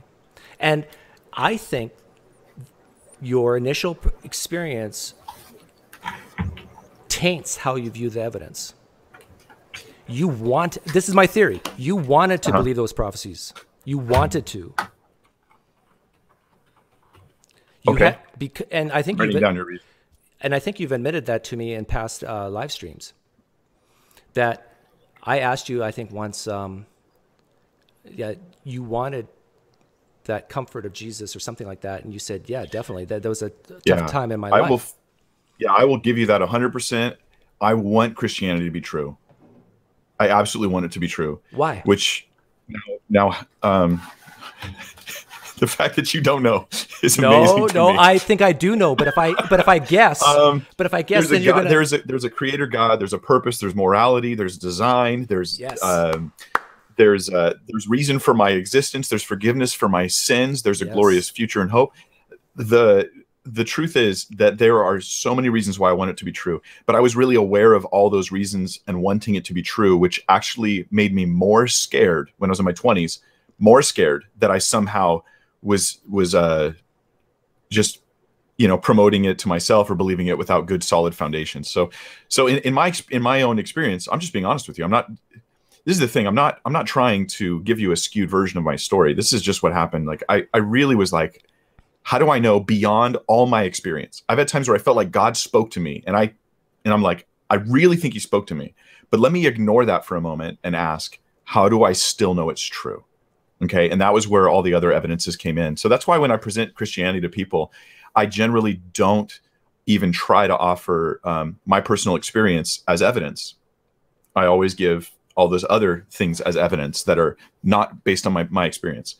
So here's one of the problems I have, though, with Doug, with your line of reasoning, is that I think it's self-refuting in a sense, because if you take your line of questioning and you use it on you, it would also debunk your doubt with an equal amount of certainty that it debunks anything else.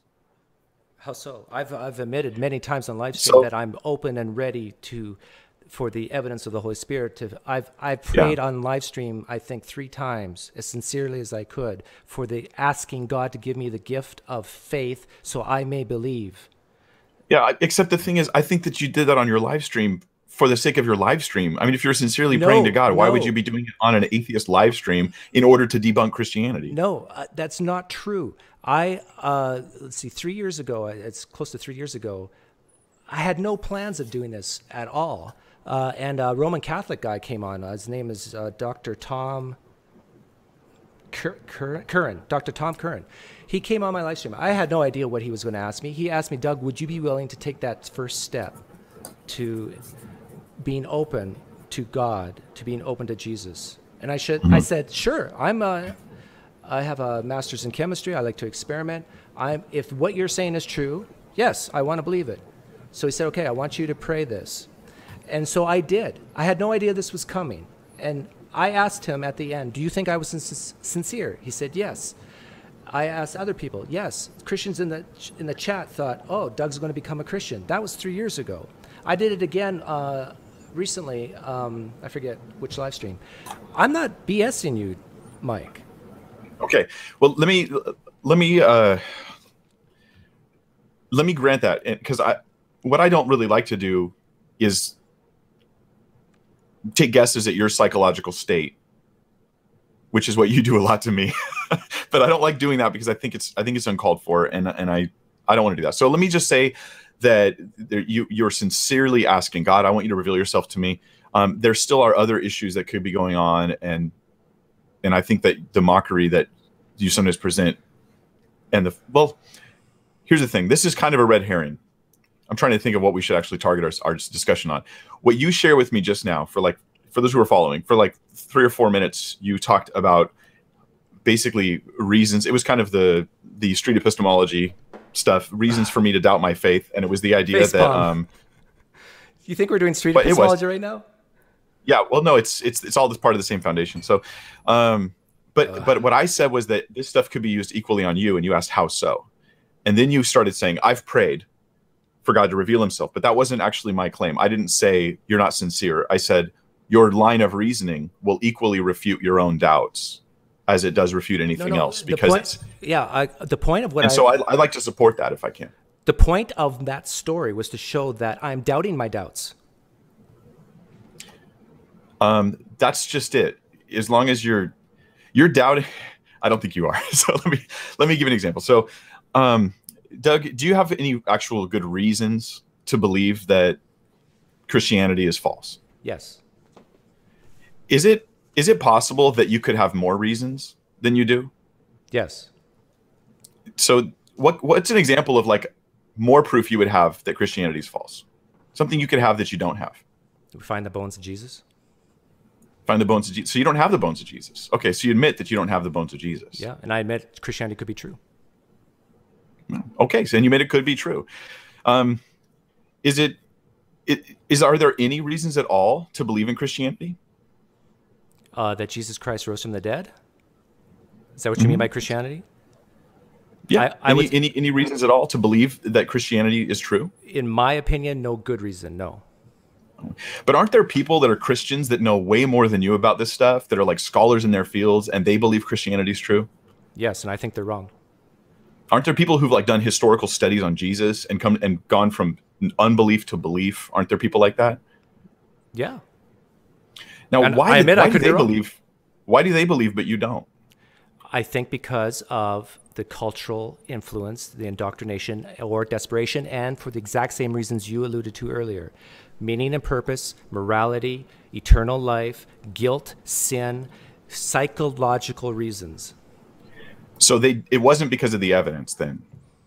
They use, not all the time, but I would say in the majority of the cases of the people I've experienced, it's mostly for psychological reasons, and then they use the evidence from the Bible, for example, to justify so they don't feel stupid for believing what they believe.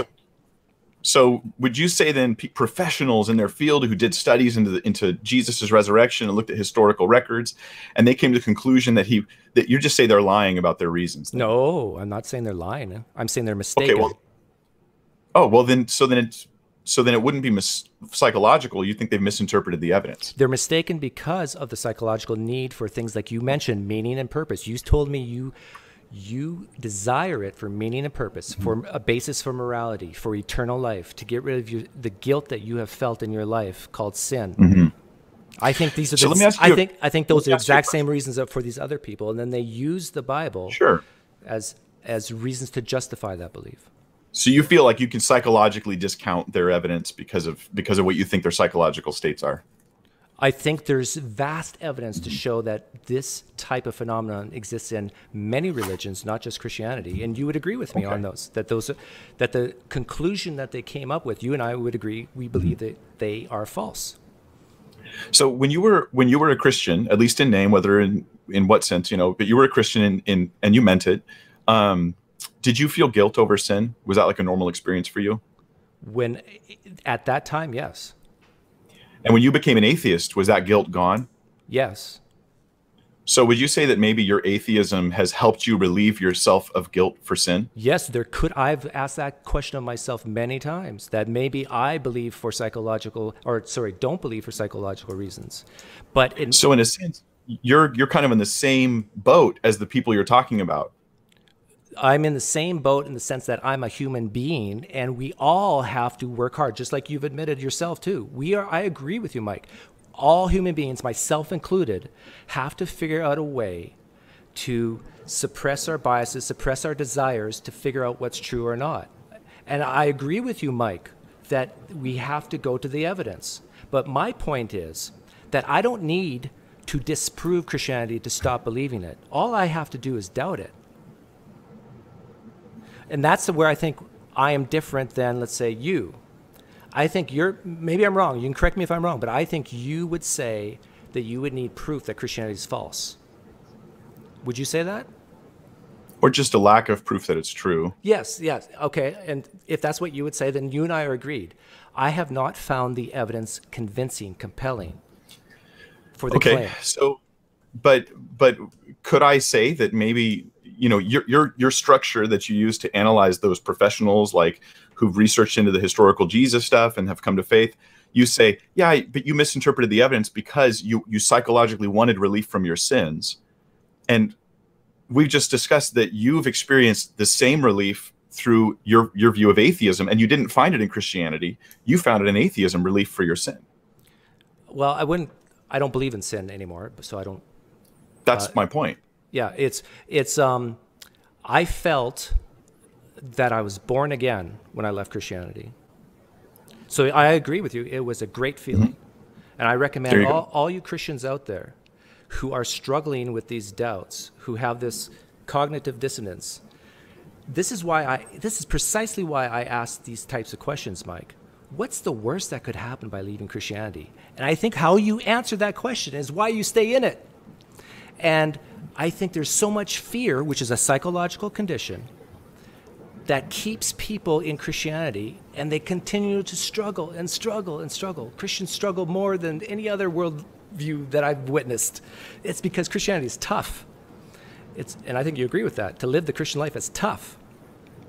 I am not immune to all the things I'm asking. Every question I ask you, I ask myself first. But the real question is, and this is where we were headed 15 minutes ago, the real question is, what is the best way to look at the evidence unbiasedly? So for you would say, well, for me, I had this feeling of the guilt's gone, so I want to believe that Christianity is false. That's my desire. And I would say, you desire meaning and purpose and the basis for morality and all these things, so you desire for it to be true. Given all that, how do we figure out what's actually true or not?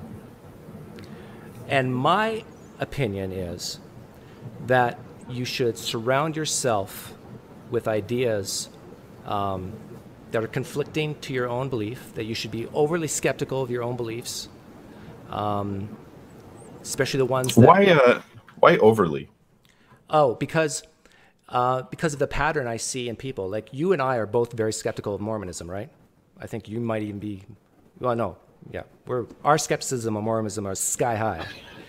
I've at least made my best attempt to have the same standard of truth for everything. Mormonism, Christianity, atheism, whatever it is. Well, are you skeptical? Well, let me ask you. You're skeptical of Joseph Smith, that he actually had Jesus appear to him, right?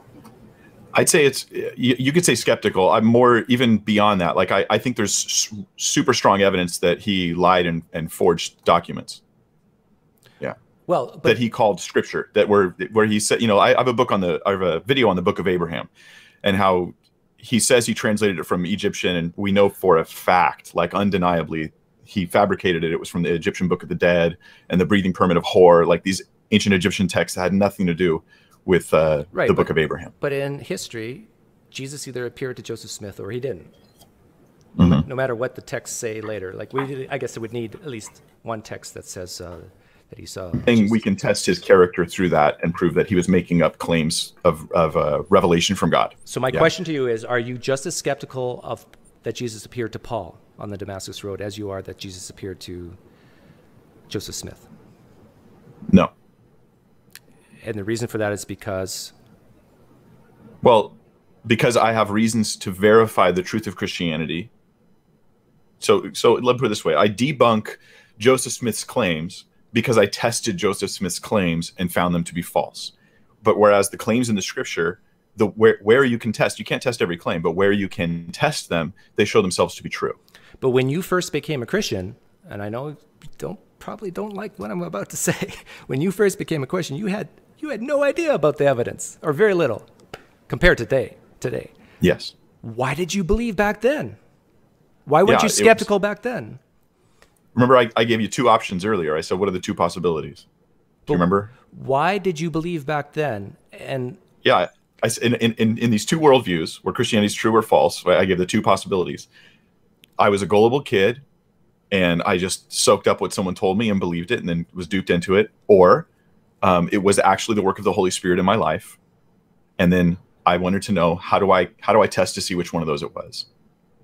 So we're going back over old territory, but this is why I started looking into evidence for the Christian faith.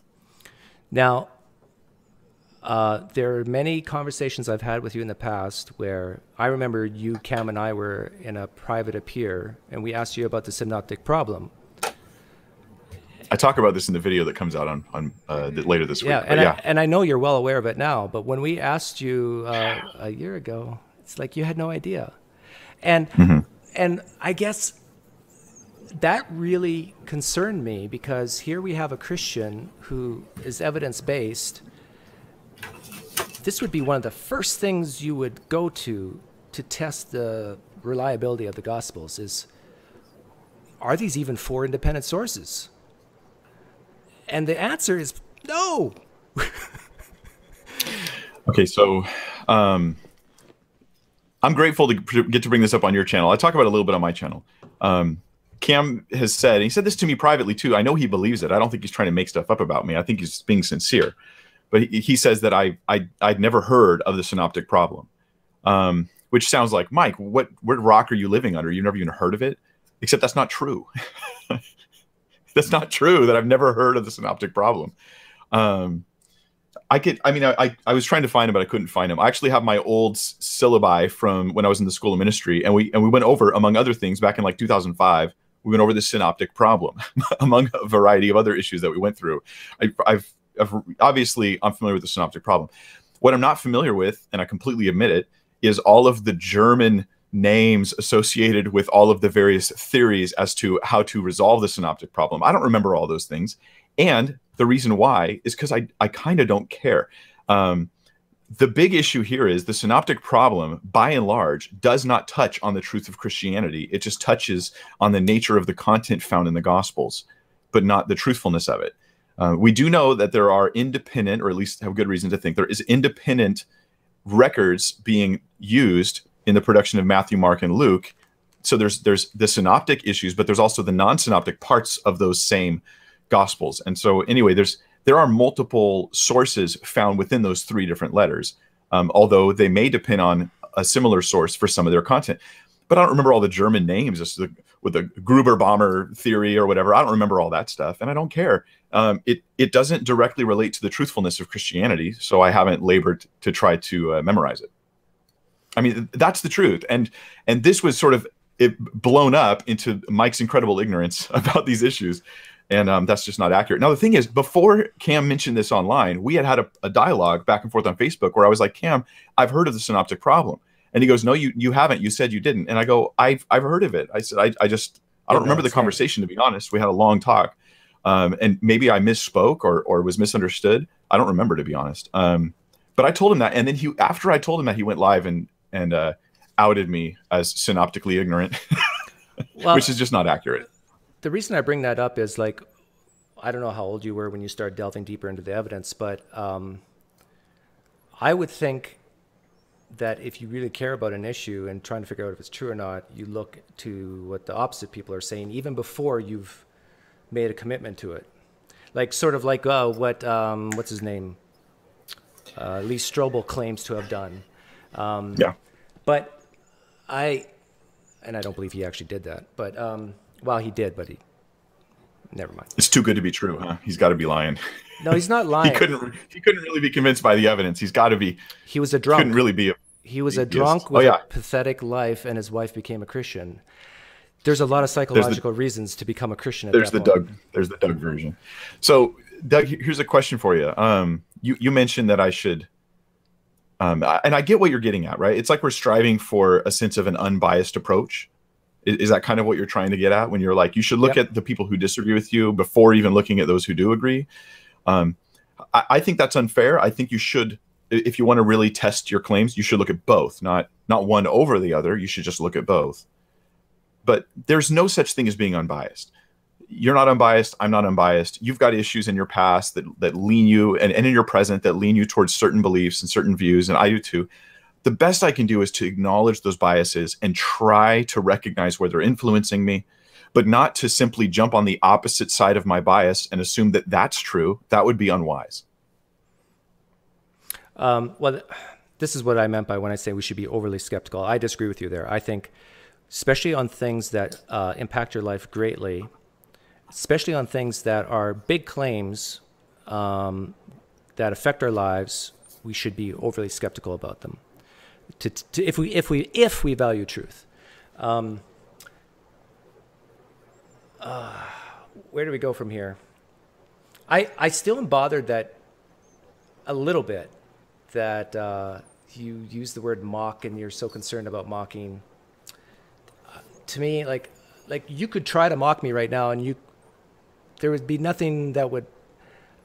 I think that you could say that I would say, "Oh, you quit mocking me." It just doesn't matter to me, and I'm not sure why it matters to you so much. But I think maybe I can explain why it matters to me. Okay. So my concern with mockery is not anything about me being personally offended. It's not about my feelings being hurt. That's not my concern.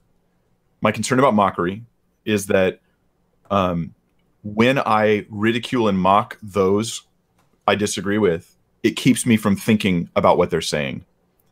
And it reinforces my biases, and it keeps me from coming to truth if, in fact, I might be in error. So what we see this mockery across all sorts of different places. You know, when a racist wants to reinforce their racism, they mock the person or people that they're racist against rather than actually looking at real information. They cherry pick things and then they ridicule them and they call them names, and that reinforces the racism.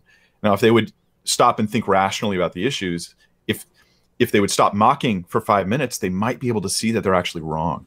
And it's the same thing here is, how can I tell I'm wrong as long as I'm willing to use ridicule to reinforce my beliefs instead of reason? So you think by me saying the things I do, it prevents me from thinking through things reasonably, deeply? Yeah. I really do. And do you think that, do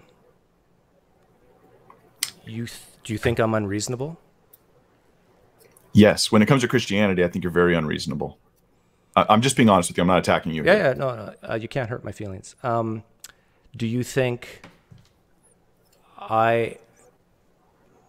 you take the average person in your church, do you think I know as much or as little as they do? Do you think, where do I rank in my knowledge of Christianity, do you think? Here's the average of your church. Am I above it or below it? I think you're probably above it. You've made some real effort to try to get information about Christianity, specifically to refute it. But yeah. But let me give you an example of what I mean. So like, let's take the carrots and sticks things. We've talked about this in the past, so we've already covered a lot of ground, so we can use this as an example, I think. Do you still ridicule Christianity for being all about, quote, carrots and sticks? Do you still do that? Do I still beat my wife? Is that what you're asking? Do I still ridicule? Mockery. I still, yes, I will still bring up carrots and sticks. Okay. So we had a discussion about this, and my main point was, carrots are, and a lot of some guys in the chat didn't realize this, but carrots are positive motives, sticks are negative motives. So the carrot and the stick is, I'll give you a positive motive for doing something. Normally in this culture we say, hey, and if you don't respond to my positive motive, you get the stick. And so it's like when you're getting a donkey to move, bait it with a carrot and whack it with a stick if it doesn't do it. So these are just positive and negative motives. But you've yet to show what's wrong with having a positive motive or a negative motive for something. Oh yeah, you're right. So if there's nothing wrong with having positive and negative motives, then the phrase carrots and sticks is just a pejorative way to characterize those motives so you can attack people for having them. No, it's not a pejorative. It's real. I believe it's real.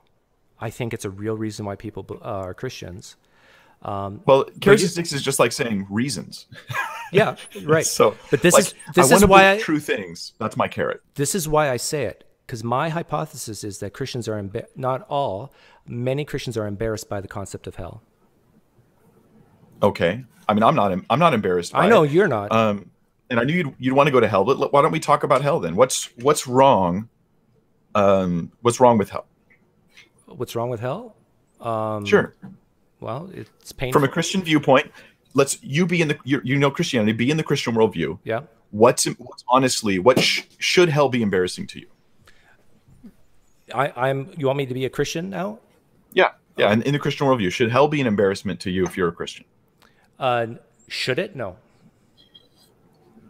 Okay. So why do you think Christians are embarrassed about it then? I can't speak for all Christians, but I've listened to guys like Francis Chan, and I did a video on him. But as a Christian, okay, I would say the concept of eternal torment. Now, not all Christians believe that, I understand, but the concept of eternal torment with a loving God doesn't sit well with a lot of Christians. That's okay. it. But you don't think that that's legitimate. You just think it doesn't sit well for illegitimate reasons. Correct. Okay. But you like to use that. So it's not legitimate, but you like to use it to attack the Christian's faith. Wait, am I a Christian still? Or now am I back to an atheist? Okay, be atheist, Doug. Okay. So yeah, but does that make sense? You're like, I don't think that if your worldview is true Christian, I don't think you have a reason to be embarrassed about hell. But because you're still embarrassed about hell, I'll use it to attack your faith. Attack. I think because Christians are embarrassed by the concept of hell, this is a good line to raise doubt. Because it sets up a cognitive dissonance, a friction that many Christians have. There's some Christians out there who are proud of the concept of hell. They will tell you so. But I would say the majority of Christians that I've experienced are embarrassed by it, and it really bothers them, just like in the same way a lot of the Old Testament genocide type stuff is talked about, bothers them. They struggle with that. There's Facebook groups on these topics amongst Christians struggling with these concepts. I'm a part of one. I was fortunate to go in as an atheist. And these are real issues. And I'm saying, look, you don't have to struggle with this any longer. Just let it go. Nice psychological reason, psychological motivation to move to atheism, which is what you accuse Christians of, is them having purely psychological motivations for moving to Christianity. The scales are equal here. You're offering no better solution to the things you say are problems. Mike, but here's my theory. My theory is it's because of two psychological emotions, fear and love, is what causes these biases in the first place.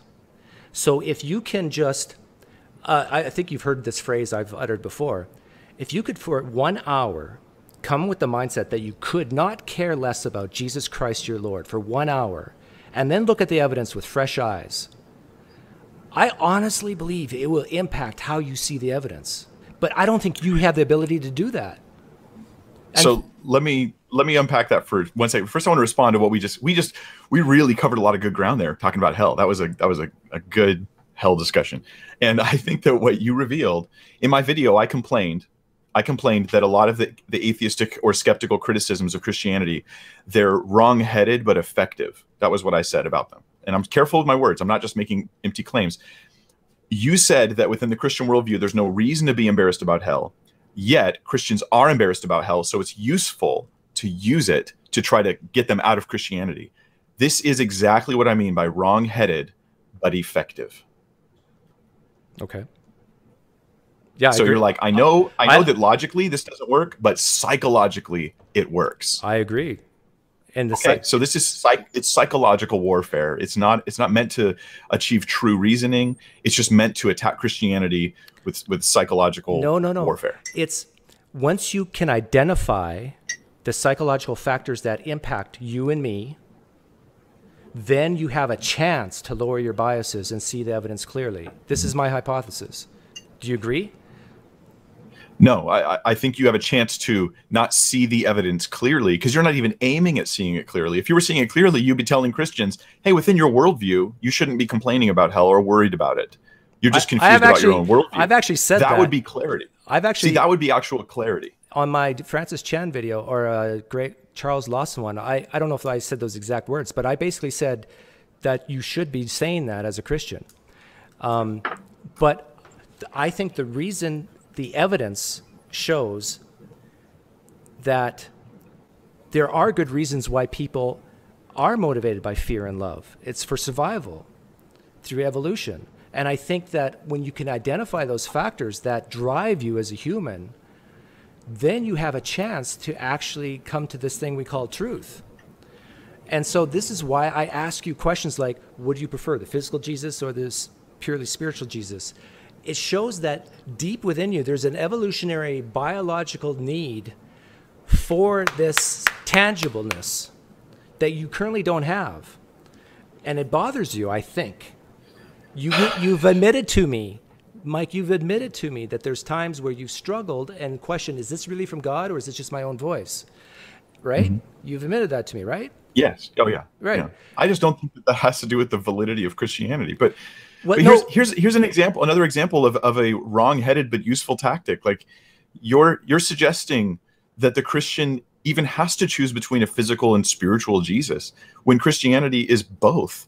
And so when you go, see, don't you long for the real physical Jesus to be in your presence? And I'm like, hello, that's Christianity. And so in a sense, you're sort of equivocating. You attack a fake version of Christianity and then get them to think that you attacked the real one.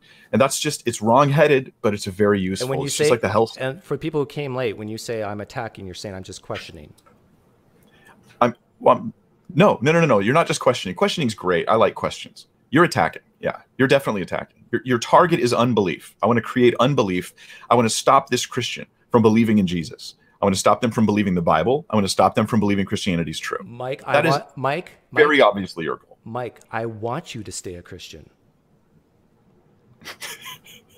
I have told Doug, you that in the past. Doug, you know how happy you would be if I left Christianity and started making atheist videos, and I told everybody, man, Doug, street epistemology really got me, man. I converted. No, I can. There's a young woman named. You'd be pretty happy. No, there's a young woman named Rachel who was a Christian, became an atheist, and she contacted me and said I was a big part of it. I immediately contacted my inner circle and my friends like Cam and so forth. And I told them, I do not feel good about this. I am worried about this person because I don't know who she is and maybe she left for the wrong reasons and blah, blah, blah. I have told people like you in prior live streams that you should remain a Christian. I've told Dean Meadows, almost every time I see him in the chat, I say, Dean, stay a Christian. All I ask... Yeah, but when you say stay a Christian, your subtext is just terrible. Here's what I hear when you say as a Christian, right? When we've interacted and you go stay a Christian, it always follows a certain line of questioning. Your line of questioning is, are you saying you'd be a worse person if you weren't a Christian? And if the Christian says no, then you attack. See, you don't even need Christianity to be moral, Christian, And if they say yes, I'd be a worse person morally, then you go, oh well, then stay a Christian for your own sake. You need this crutch, and that's the subtext of your stay a Christian stuff. Yeah. Why is that bad? Because it's just wrong-headed but useful. That's what it is. No, but if Mike Winger seriously needs Christianity to be a productive. Yeah. Like I know everything I'm about to say you disagree with, but from my point of view, if Mike Winger needs Christianity to be a productive member of society, why would I ever want you to leave Christianity? Even for my own selfish reasons, I would want you to stay in Christianity. Here, I don't think I need it to be a productive member of society. I never said that. Well, no, this is my hypothesis that you've told me. Okay, why should I remain a Christian then if I don't need it to be a productive member of society? Well, you told me just a half an hour ago that you need it for meaning and purpose, for a basis of morality. You said these things to me, correct? Yeah. For the removing of guilt and sin from your life through Jesus Christ, his sacrifice, right? A relationship with God, eternal life. Yes. What about that has to do with being a productive member of society? Well, I remember also asking you, not this live stream, but the meaning and purpose, if you became a nihilist and killed yourself, I don't want that. Right? Well, I would become a nihilist if I was an atheist. Okay, I think that then stay a Christian. Please, but if nihilism's true, why wouldn't you be a nihilist? Are you saying that we should believe things that are wrong just for their pragmatic values? I mean, no, that's a real question. Are you saying that I should believe wrong things just for their pragmatic values? I don't believe in Jesus and I'm not a nihilist. Okay, but maybe you can answer this question. I think it's kind of important. Should I believe things that are wrong because of their pragmatic value in my life? Oh, that's a good question. I actually think sometimes yes. And here's a very simple example. Sometimes it can save your life, believing false things. Yeah. Now, atheism along those lines, atheism itself does lead naturally to nihilism. That's just logic. That's just logic, right? Like it does naturally lead to nihilism. Do you agree with that or no? No. I don't want to get into nihilism and because we were on a very important topic here, and that is my goals here is not for you to leave Christianity. My goal is for you just to have a little scotch of doubt. Just a little bit. Why should I? Why should I? Because I think that leads to compassion, and I think it leads to nonviolence, or at least gives a higher probability that when someone is totally and 100% convinced that they're right about something, and not only that, but that they have a deity behind them as gravitas for their beliefs, that's when poop hits the fan fast. And we don't have to look far into history to see that. And I'm not even talking about religious beliefs. If you are 100% certain that communism is the best way or whatever. Okay, but hold on. That's kind of equivocating because communism would be the opposite of what you described. I'm talking about strong beliefs. When you're 100% certain about something, and I'm saying that it doesn't have to be religion. But I'm okay, so scratch the part about God behind you part because that doesn't apply to communism. Right. Well, God's the state. Because the example you gave is an atheist community who's fully convinced. But do you acknowledge that when someone is so convinced that they're right, that it lends them, like, think of the ISIS members chopping off heads. Do you think they're doubting that what they believe is right? Like, can you seriously imagine going through without cutting someone's head off with the idea that with some doubt in their head? No, they're convinced. So, what if, hypothetically, because here's where there's uneven scales. What if I take your same logic of doubt everything, and you're about to talk to a group of troops, and they're heading in, and they're going to fight ISIS, and they're going to stop ISIS from murdering people and throwing homosexuals off buildings, and killing everyone who disagrees with them. They're going to stop them, right? And they're getting ready to go into battle, and you're talking to some young men, and they're like, "I've never shot anybody before. I'm not sure that I want to do this. I mean, Doug, is our cause really right? I mean, is it really right for us to push our morals on these guys from ISIS? Like, should we be invading other people's countries, killing people to stop them from doing things we don't agree with? I'm doubting that I should do this, Doug. I don't think I can do this. I certainly can't do it unless I'm fully convinced it's right." Do you want that guy to be fully convinced? I would say if that guy is not fully convinced, he should not do it. And you want everyone to not be fully convinced. No, that guy should have a little scotch of doubt. When I say fully convinced, I mean like 95% or something like that. I think with that little margin of doubt, because things can change on the ground very, very quickly. They might have new evidence be presented to them, that they've been told one thing and then they see something else. So I think that So would you go in to kill somebody if you had 5% doubt about whether you should kill them or not? if that 95%, outweighs that 5%, yes. If I'm saving lives by killing another, yes, but I would still have that little bit of doubt in me saying that maybe what I believe to be true is not the way that they told me it was.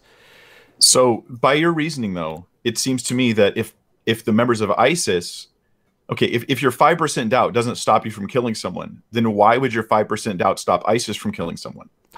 Well, that's the whole thing between cutting someone's head off and firing a bullet from a distance. This is why doubt as a goal is not a laudable goal. What we need to do is not get ISIS to doubt. We have to get them to see that they're wrong. Like, I agree. You're actually wrong. You don't just need to have a scotch of doubt. Like, you have to be stopped. When I say doubt, and if not, just end you, because what you're doing is so wicked, it has to be stopped. And I'm fully convinced of that. And that being fully convinced helps me do good things in the world. I've never put a knife to anybody. I've never wounded others. I've been helpful. The number one Christian value is love. It's the single highest value in the Christian world. And to be fully convinced of this makes me a better, more loving individual. I mean, it's all positive. Now, what your examples are always unchristian twisting or cults or unchristian, not following Jesus and saying God's behind me. The problem is God's not really behind them. And there are many examples of Christians doing horrible things, and you would say that's not in the name of Christianity. They're just bad Christians, and I get that. Well, I mean, we have to at least say that Christ represents Christianity, don't we? No. Some people say Paul does, but... No, but I mean, that's kind of a red herring. Like, if even Paul would say Christ, he says, follow me as I follow Christ. I mean, even he says Christ is the exemplary, person in Christianity. That's why we call it Christianity. So we've got to say that Jesus is the standard by which we judge people who say they're doing things in his name. So this is a pretty easy thing to debunk a lot of the stuff that you're talking about. When I'm saying doubt, I hope you understand I'm saying questioning. And I think so we're actually in agreement here. So when I say... If you mean questioning, yes, but I don't think... When I say I doubt... think you mean something...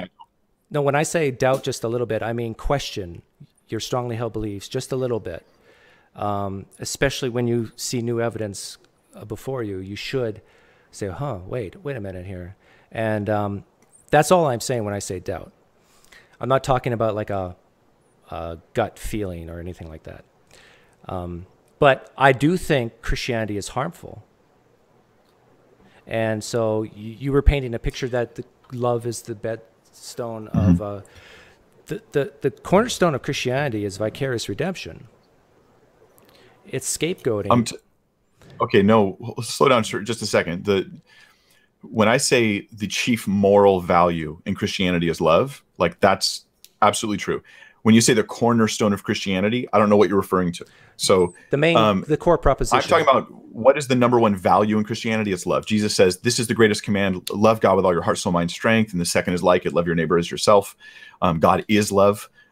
So like, this is not a 21st century spin on Christianity. Like, this is, first century core value Christianity stuff. God so loved the world. So love is definitely the core moral value of Christianity. Yeah, I would agree that love is patient, love is kind, as it says. I agree with love is a choice. Those are all great things. I'm not denying that. But I think you can do those things outside of Christianity as well. I mean, without even believing in Christianity, you can do all those things. So it's what makes a Christian a Christian. I don't think that's relevant. But you could do moral acts. Right. That's true. So, but it's also love in Christianity. If God commands you to kill your own son, what do you mean by that? What do you mean by it is love if God commands you to kill your son?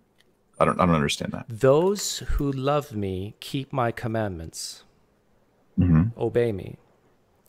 Okay, so obedience is love. Right. But the command itself isn't love. So by obeying God, you're doing an act of love to God. You agree? I agree, yeah. So in your worldview of Christianity, if God says for you, Mike Winger, to kill a loved one, that would be an act of love. Yes. Yeah. Saying Now, here's the wrong-headed but useful thing you just did, because Doug, you do this over and over again. It's the same shtick again and again. The tension that's created when you say to someone, like, if God told you to kill a loved one, is to actually get the person to think that God might have this sort of boundless immorality within him, and then he commands you to do things that are in of themselves wrong, and then you're supposed to do it, and that's loving God. This creates a rightful tension in the mind of anybody who thinks about it. Mm-hmm. But it's a misrepresentation of Christian truth.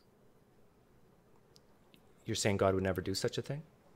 God would never do anything immoral. Right. He's the definition of moral. Yes. Yeah. His character defines morality. So the possibility of God asking you to do something morally wrong is in my understanding, I've really thought through this as much as I'm able to, is literally an impossibility in the Christian worldview. It's not feasibly possible for God to command you to do something wrong. I agree. And therefore, the hypothetical, God commands you to do something wrong, is to suppose a different worldview than the Christian worldview. I never said that. It's not. No, it's the implication of your question, I think, in the minds of the people who hear it. Yeah. The implication of my question is it doesn't sit well with them. It's sort of like the hell thing with embarrassment. Yeah.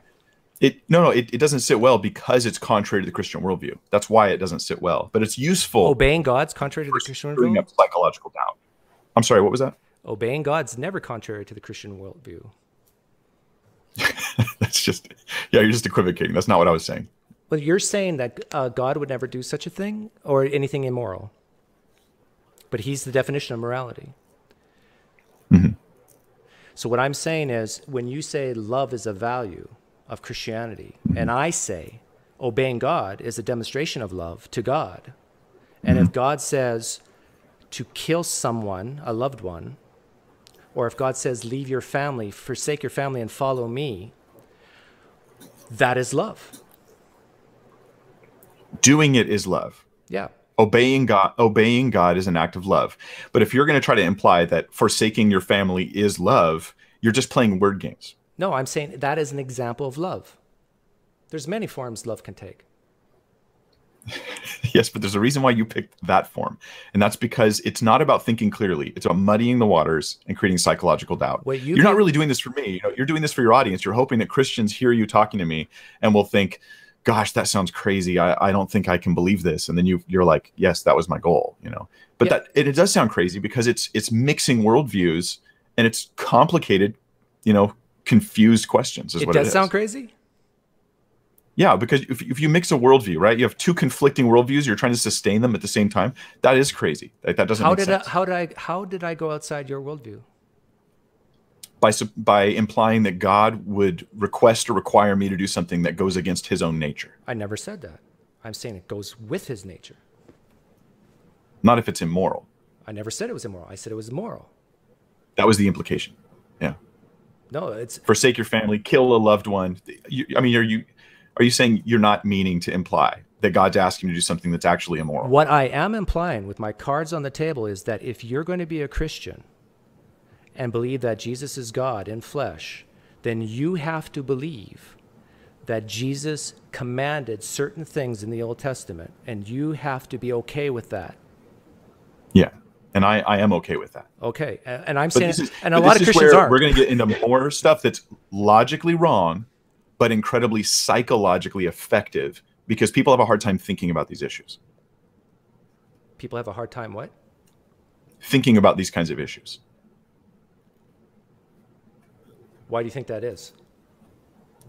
I think they're complicated. I think that they touch on issues that people just don't ever think about. And whenever you're thinking about a new concept, it takes a while to wrap your head around it. So it's coming into new territory for some individuals. But yeah. Well, I think it ends up being psychologically effective, logically irrational. Well, I agree with you. It's psychologically effective because we're psychological beings. But can I ask you, before we go, can I ask you a question I asked Jonathan McClatchy? Because he really struggled with this question, and I don't know why. I saw this discussion with Jonathan McClatchy, but tell me, why did he struggle so much with that question? Do you know which question? I hope you forgive forgive me for laughing. One of my goals in my discussions with you is to be as like open as possible, because I feel like a lot of atheists see a lot of Christians when they're like super guarded. And one of my goals is to just be like, I'm just gonna be like, that's just me. I'm just being very honest and very open, because I don't want to have the appearance of like where I'm pretending or something like that. But I laughed because I saw the video where you did that to Jonathan McClatchy, and I know that you loved it. It was a gotcha moment for you. And anyway, but yeah, let's bring it up though. We'll try to I'm not going to bring up Ezekiel 20. I'm just going to bring up the simple. I'd love it if you would. We could talk about it. No, that one's too complicated. The simple one that everybody knows about. Like if I say Ezekiel 20, probably half the people listening don't have no clue what it is without looking it up. But everybody knows the flood story. And the question I asked Jonathan McClatchy, and to this day I don't know why he struggled so hard to just be honest, but why, if God was asking you, Mike Winger, should I flood these people and drown them or just poof them out of existence? He was asking your opinion. What's your take on it? What would you have said? Well, I mean, my gut reaction is, God, do what you're going to do. You're God. You're doing the right thing. But if he says, I don't want to decide. I want you to decide. Like if that, maybe I could strengthen the question with that. Yeah. So the problem here is, who are these people and why are they being flooded? And do I really know the answer to those questions?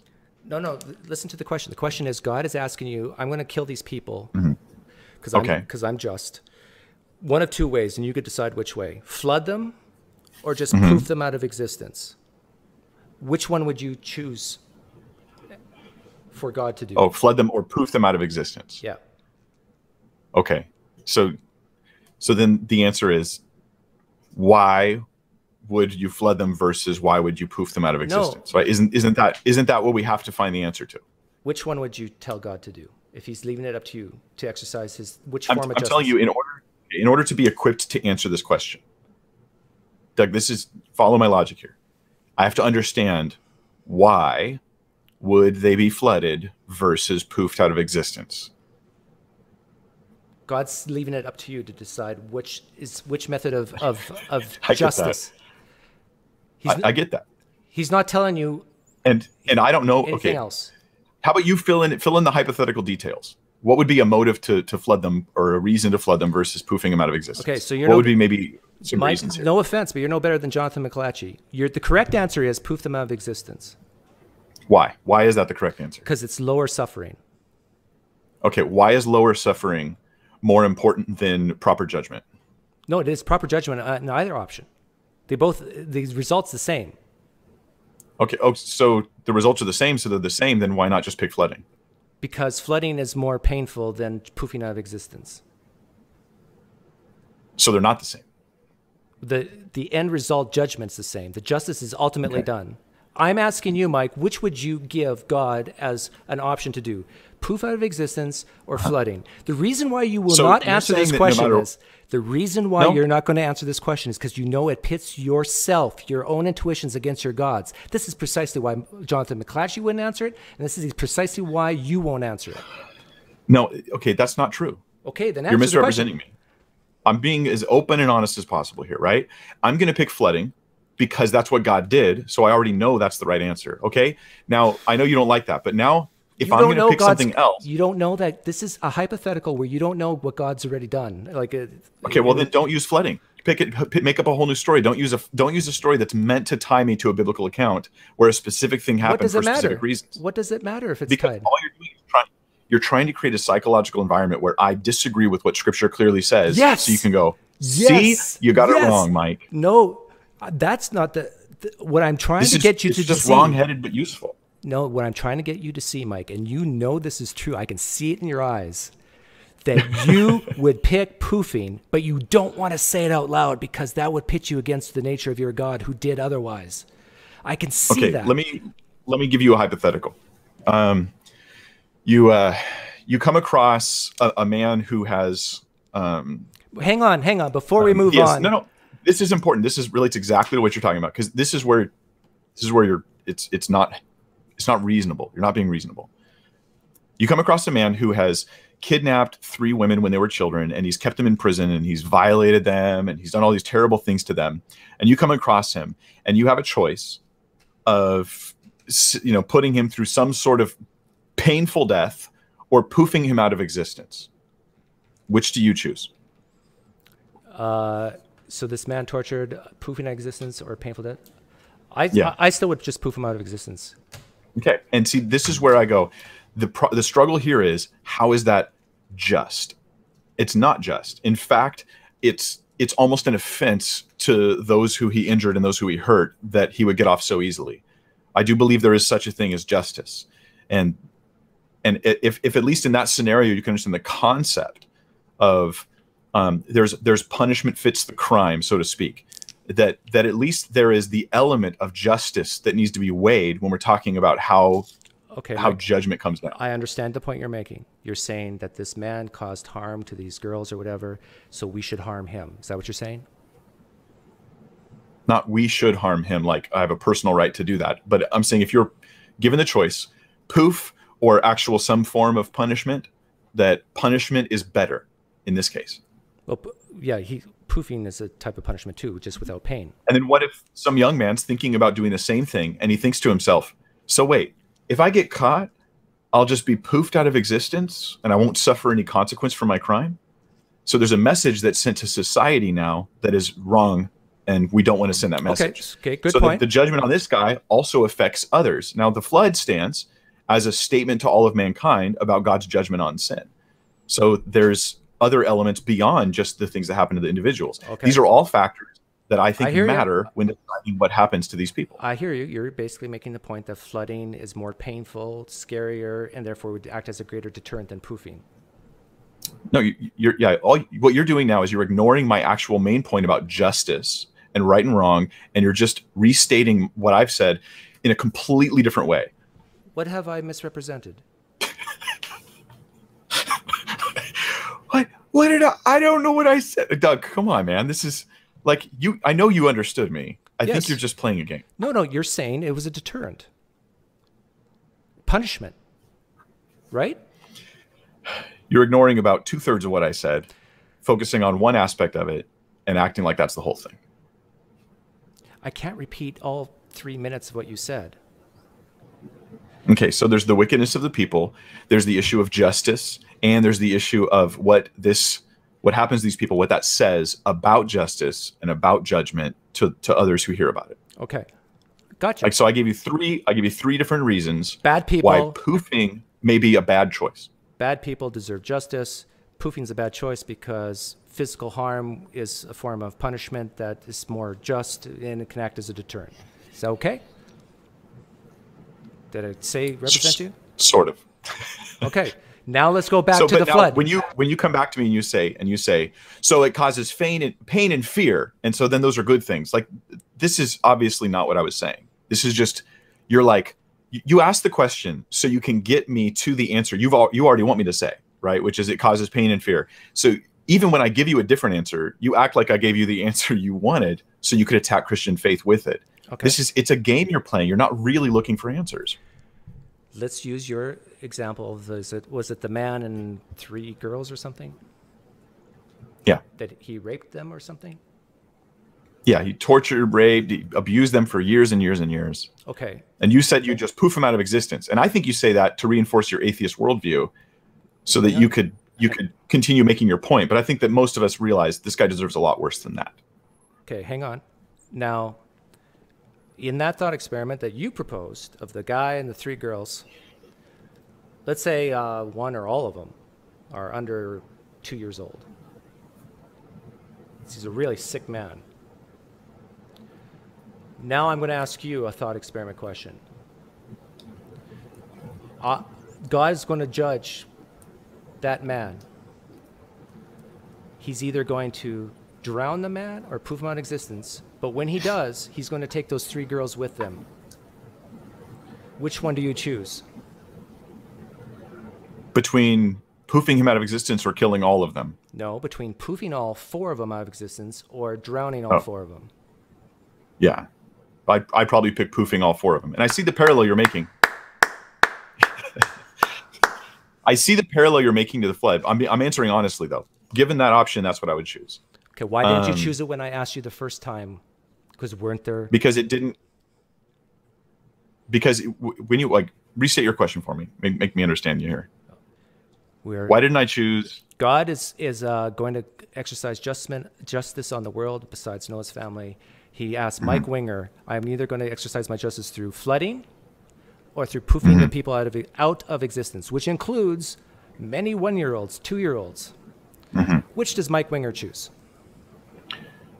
Yeah, again, I'm coming back to the same issue of I'm going to choose what God did because I trust the Lord that He made the right choice. But because you're using a biblical story, you can't pretend you're not. Okay, so this is a biblical account. I'm going to trust what God did. Let me give you other factors. You don't know what God did in this thought experiment. God's asking you, Mike Winger. Of course I do, Doug. The thought experiment involves the story of the flood from the Bible. Okay, this is not in a vacuum. Mike, You're just trying to create a problem. Why was it so easy for you to say poof out of existence when I used your thought experiment with the guy, the rapist, and 3 kids? But when I bring it to the Bible, boom, I'm going to go with what God did. Why the quick jump?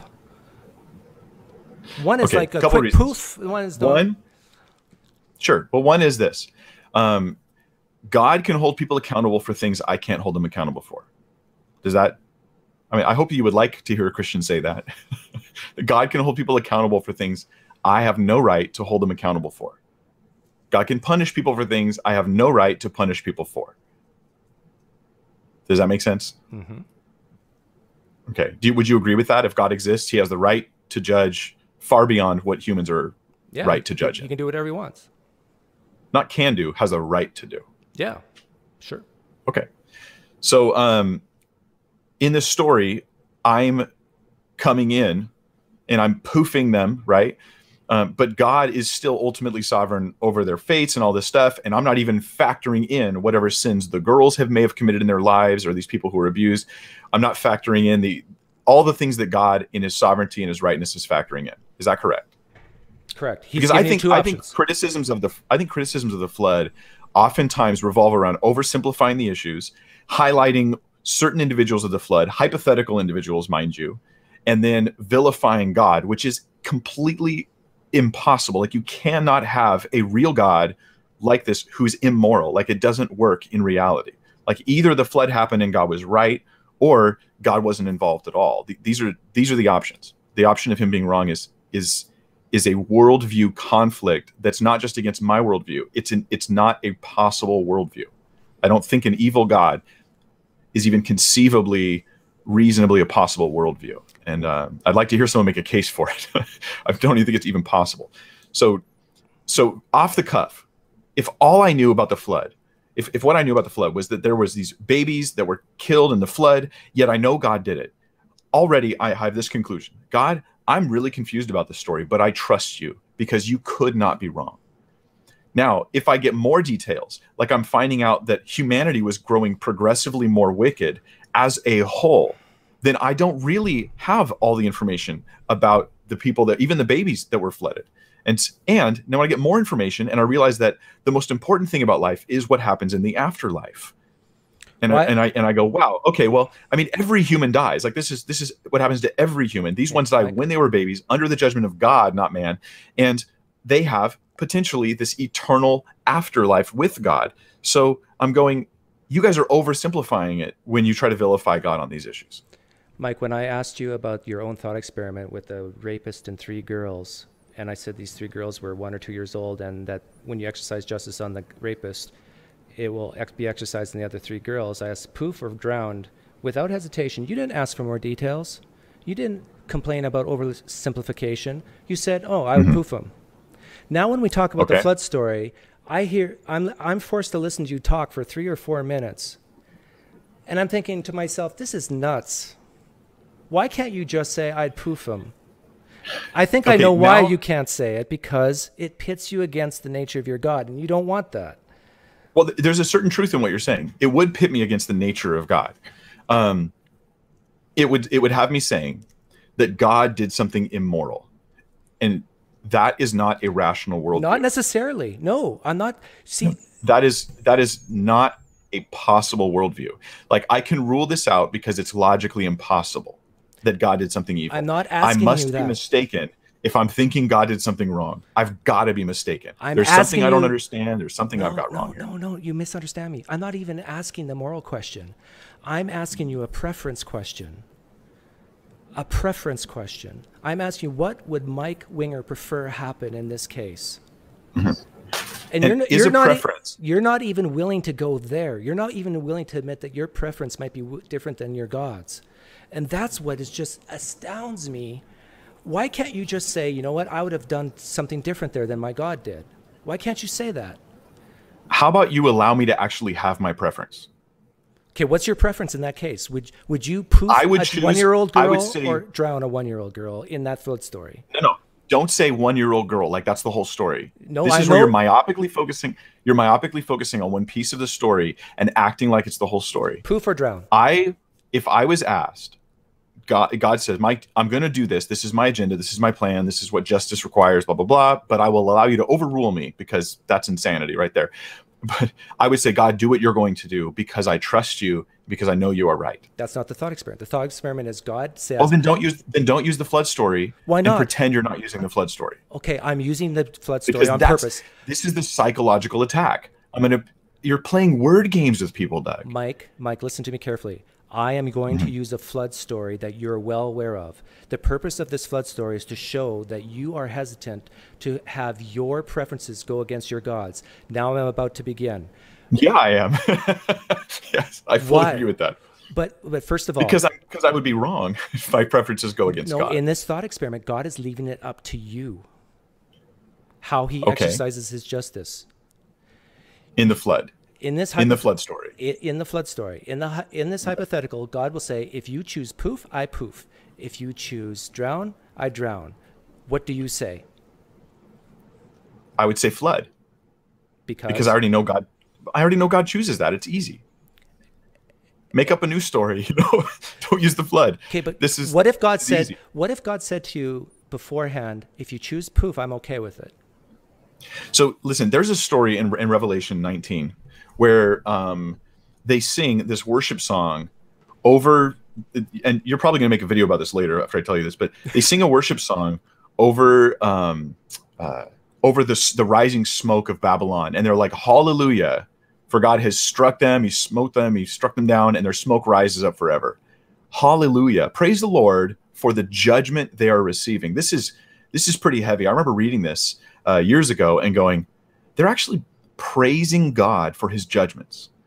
I am convinced that when God judges, it is man that is the villain and God that is the hero in the story of judgment.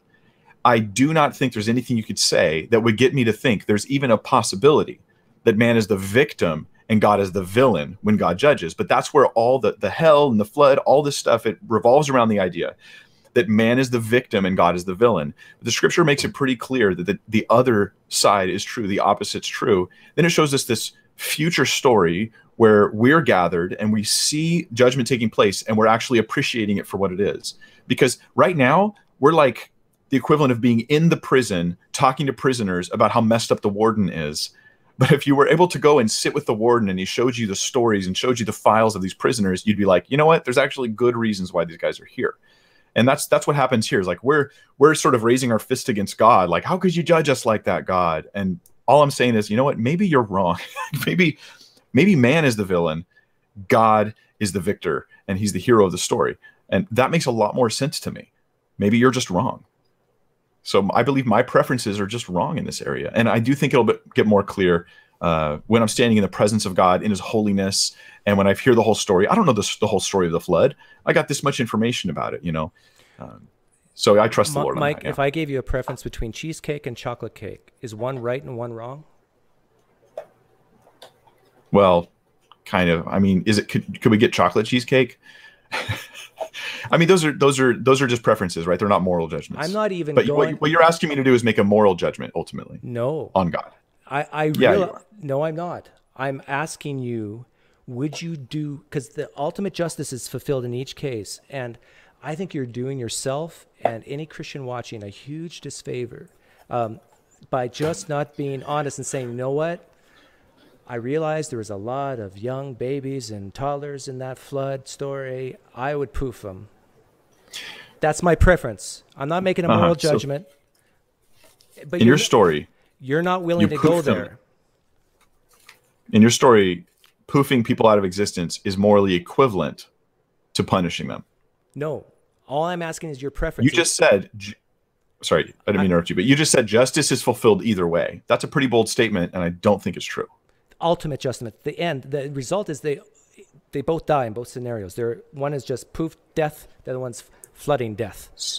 Okay, so in this worldview now, there's no afterlife. No, there's afterlife. Oh, there is afterlife. Okay.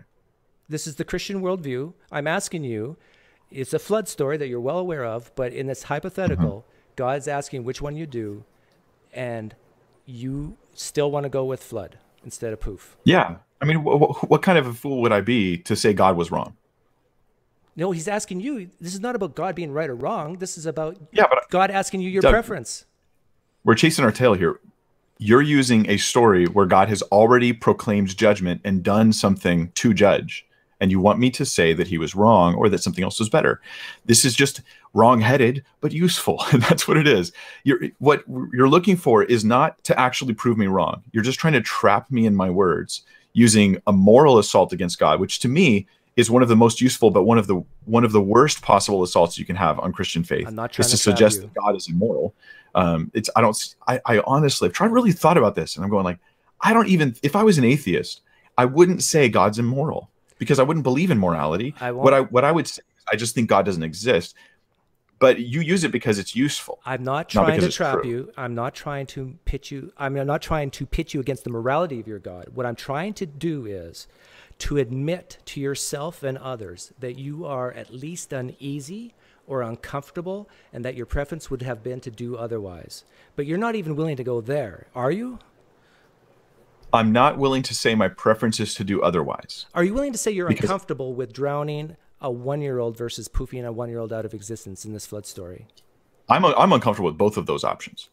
Which one are you more uncomfortable with? More uncomfortable? Well, when you say out of existence, you just said there is an afterlife. So you just mean killing is what you mean. Yeah. Your body stops being alive. Yeah. All of a sudden. Right. Okay. So alive and then dead. So to you, the issue isn't whether they live or die. The issue is the few minutes, minutes, maybe even less than a minute, that happen right before they die. That's the big focus of your ethical dilemma. Yeah. Even if it's like 60 so seconds. So your problem is not God killing. Your problem is killing with drowning versus killing through instantaneous death. I have no problems in this thought experiment. I'm asking you the thought experiment. I'm asking, which are you more uncomfortable with, poofing or drowning? But I'm just highlighting that what you're really doing is you're... Why can't you answer that question? Which is more... I said I'm uncomfortable with both. I already said that. But which one are you more uncomfortable with? Oh yeah, which drowning would be more uncomfortable. What does that mean? Than poofing. Okay, if I had to pick between myself dying, just suddenly I'm just dead. We made progress. Versus 30 seconds of pain before I die. Well, I'm going to pick less pain. Thank you. But you're not actually showing anything, Doug. You're literally coming against the morality of God based upon not death and not judgment, but based upon a tiny moment in a person's life. Like if you're going to attack God because of the experience of drowning, just the liquid in the lungs kind of thing. If this is the thing that you're attacking God with, why don't we attack God that people have headaches, or attack God that birth is so painful for the mother or perhaps the child as well? Why don't we attack God because your pain receptors send you terrible signals instead of just telling you, hey, you're in pain over here? Like, why not just attack God for all pain? Isn't this just a case that pain, period, is an attack against God? I think that what you've done is it's wrong-headed, but it's useful. That's this is like my new mantra for skeptical attacks on God, because it seems to happen over and over again. I'm just happy. Your real complaint is water in the lungs for 30 seconds. That's your complaint. Not the worst thing in the world. You're not worried about the death or the destruction, just the water. You're more uncomfortable with drowning. I'm happy you admitted that. Yeah, I do. I admit it. I just think that you've made a non-point that if I was just to be silent and let you make your point, it would achieve your psychological goal. This point was huge. Because you've just admitted you're uncomfortable with some of the things God's done. So no. So that's equivocation. Uncomfortable, if you mean by uncomfortable, meaning I am not comfortable. Like when I'm laying on a couch, I'm nice and comfortable, right? I'm not comfortable with any kind of pain. I'm not comfortable with pain, period. If I was the guy who was, had the axe and I was the headsman, chopping the head off the guy who committed the crime, I would be uncomfortable with it and I would still do it. Because I think that capital punishment is a moral good, even though I'm uncomfortable with it. Are you uncomfortable with God drowning 1-year-olds for 30 seconds? I'm uncomfortable with it in the sense that I'd be uncomfortable with anything else that's unpleasant. So you doesn't mean it's not right. Okay, I'm not talking about right or wrong. I'm talking about your preference. Is it unpleasant? Is it unpleasant? Yes. Is it unpleasant? Yes. Do I think it's morally wrong? I don't think it's even feasibly possible that God has ever done anything morally wrong. I don't think it's. I'm not talking about it's morality. Inconceivable to quote the Princess Bride. Would you be willing to say this statement? Because I think you already have. Are you willing to say this? I'm uncomfortable with Yahweh drowning a 1-year-old for 30 seconds.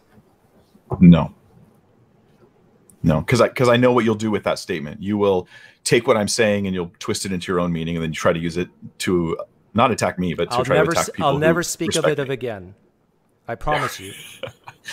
I don't mean it the way you mean it, so I don't want to say it to you. I'd have to put it that way.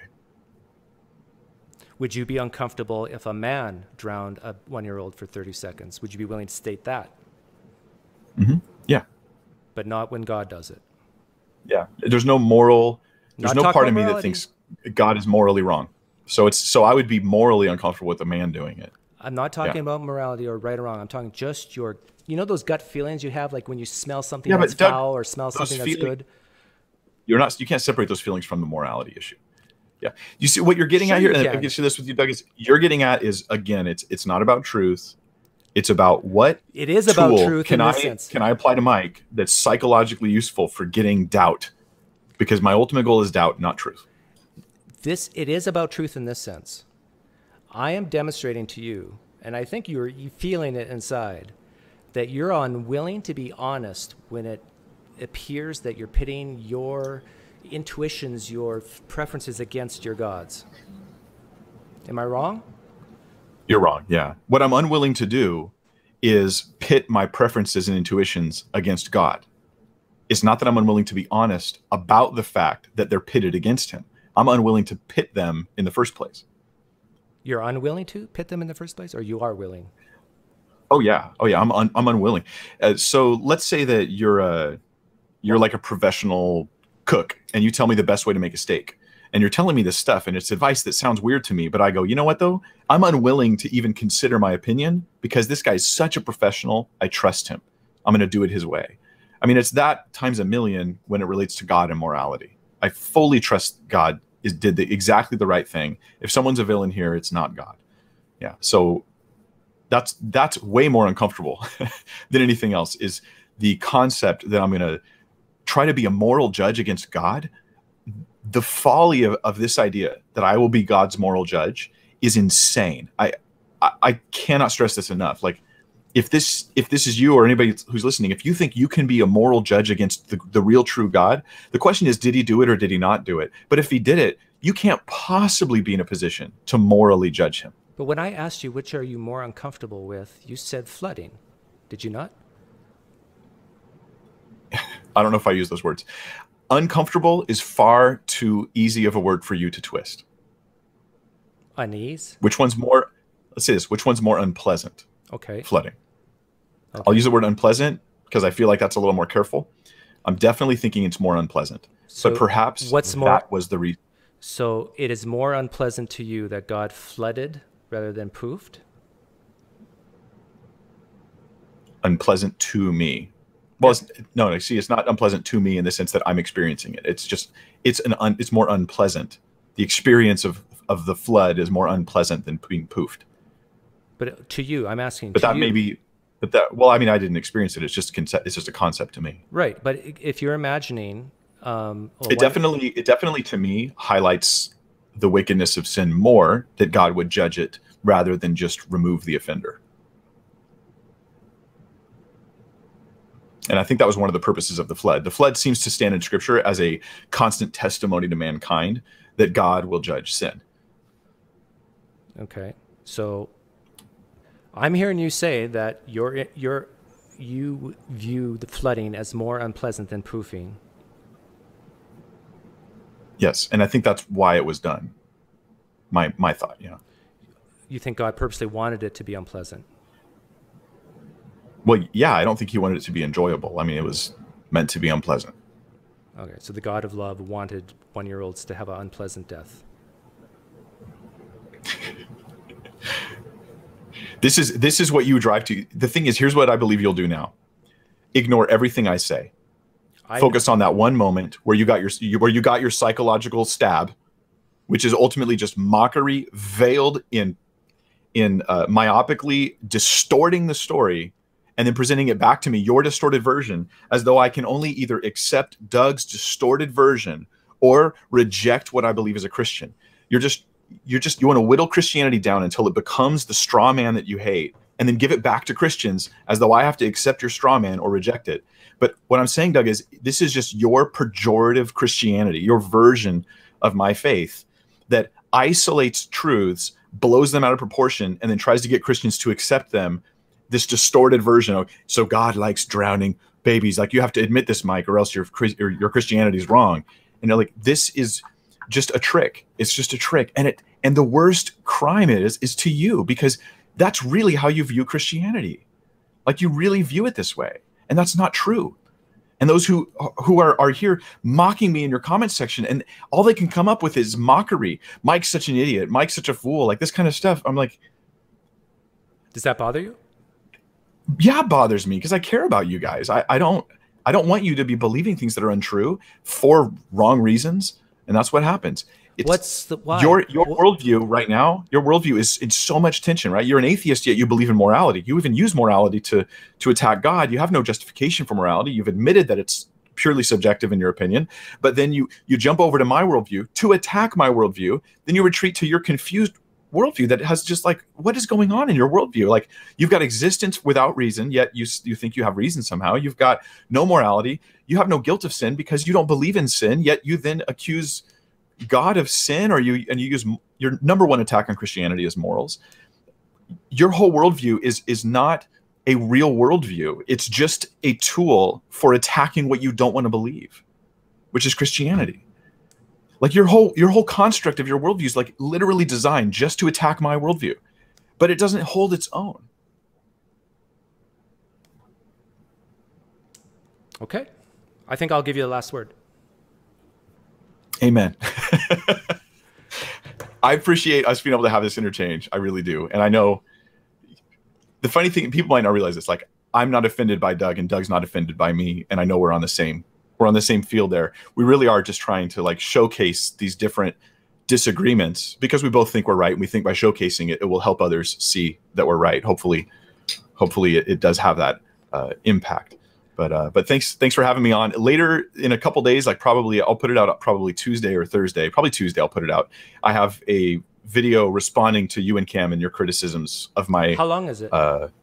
Video. It's like 20 minutes. I couldn't get into. I mean, you had a 2.5 hour video. If I didn't even play your video because just that alone would have made my video 7 hours long. So I just gave some bullet points and talked about a few of the issues that brought up that I felt like if I had watched your video, these were left hanging in my mind and I would have been wanting to hear a response. So I gave a response to a few things there. Yeah. Okay. So that'll be out Tuesday. Very good. I'll watch it. Cool. All right. Thanks, Doug, man. It's actually good talking with you. I'm glad we got to do this. How long were we talking? I don't know. I don't have the timer in front of me over here. Oh my goodness. This is going to be like a 3-hour stream. Okay. Get out of here. I hope not. Get out of here. All right, buddy. Have a good one. See ya. I'm going to stay on a little bit here. I apologize if I didn't read the chat. I'm dying of thirst here. I don't know what to say other than I honestly think that 35, 45 minutes could have been saved just by saying, yeah, Doug, I'd poof them out of existence rather than drown them. I would say, great, and move on. And I don't know, unless you're the 1 or 2% psychopaths out there who believe that drowning kids is a good idea.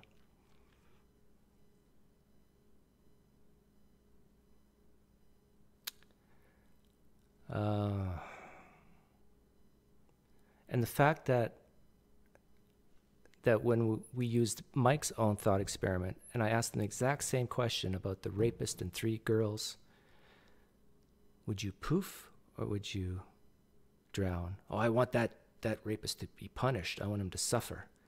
Then when I included the 3 girls in the thought experiment, it immediately went to poofing instead of drowning.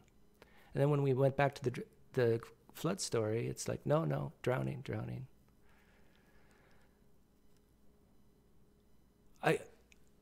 How can a Christian watch that and not just go, what's going on here? Is this real life? And I wasn't asking about morality. I'm just asking about his preferences. God's leaving it up to you how he's going to exercise his justice.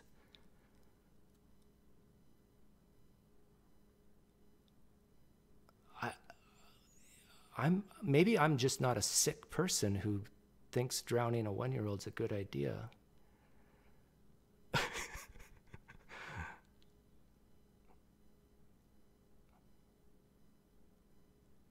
Like, if I was Mike, if I was a Christian,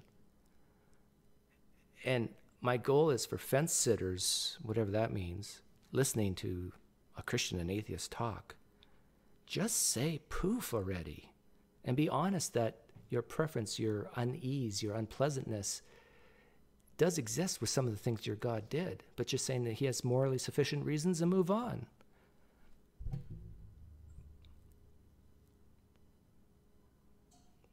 Why not do that? And I think, well, he agreed with me that the reason why he can't do that is because that would pit his psyche, his intuitions, his view on things differently than his God's. And he does, that's very uncomfortable.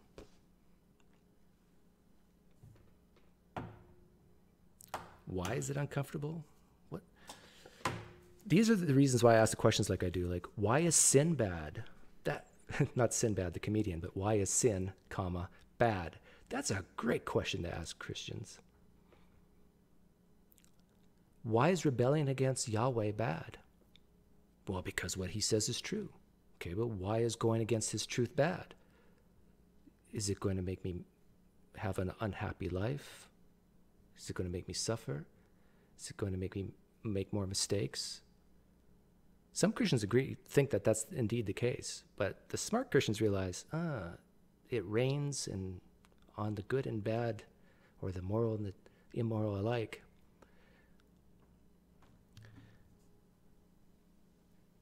Doug, you should stick to the facts. Your knowledge of theology is vast. This is not why most believers believe, Iron Charlatier. I'm convinced of this based on my, I don't know how many years of doing this. And Mike even said this, the reason why Mike believes or desires for it to be true, meaning and purpose, morality, eternal life, this is why many, if not most, Christians believe. It has nothing to do with the Bible or evidence or facts. Well, I shouldn't say nothing. It has little.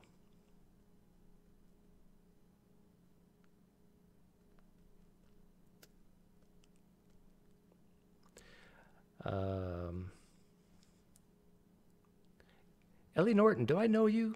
Are you the Ellie that I've talked to in the past? Maybe not. Why is sin bad? Yeah.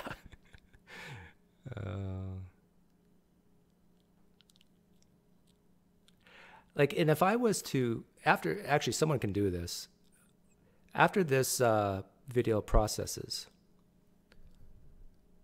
get the transcript and see how many times Mike used the word attack and mock.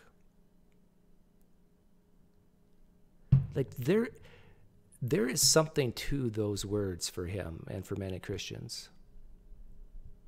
Why?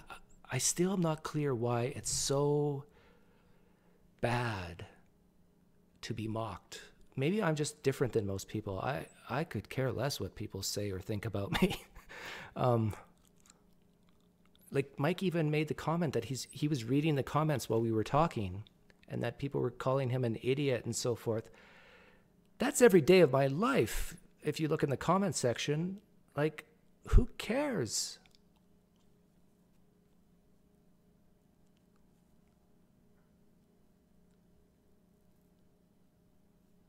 I've been called the devil and Satan so many times in my life.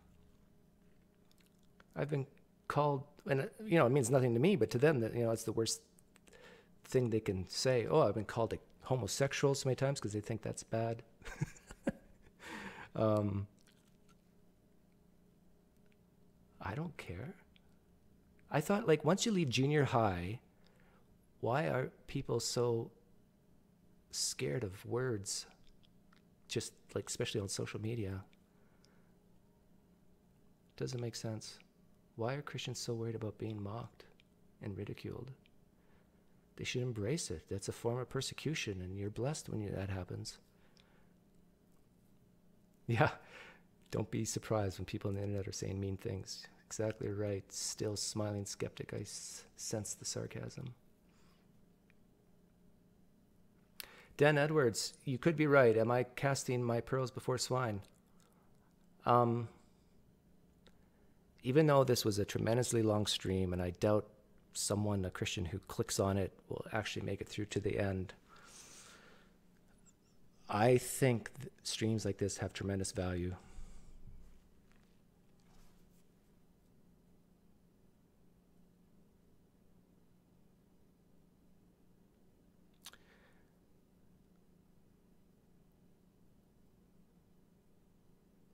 Mike, I can play back the tape, but I thought you said that you were bothered by people calling you an idiot.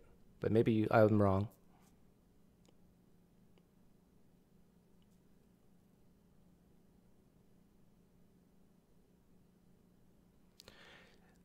Rob, I'm wasted, tired here.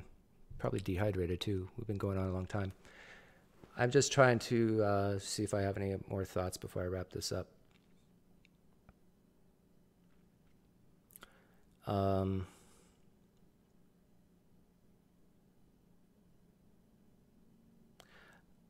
going to try to strong man, or steel man Mike here. I think he and I are in agreement that biases are a big problem. We all have them, no matter if you're an atheist, a Christian, a Muslim, Hindu, whatever. How do we lower those biases? How do we approach this thing called truth? I think we're both in agreement that that's important to do. I think Mike said that he is willing to be wrong. I thought Mike had a great point about military people. Should they have a little bit of doubt when they're about to kill someone? That's, great example, tough decisions. I've never been in the army or in the military, but it seems to me, I think they're almost told to obey their commanders without question, but I could be wrong about that.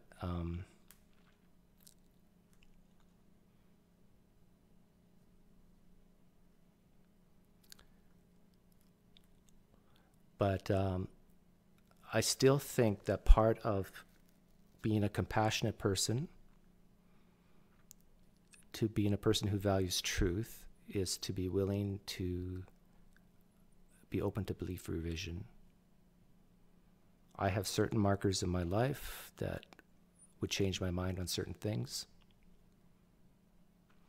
And I think that's important to have, to know when your faith has been misplaced.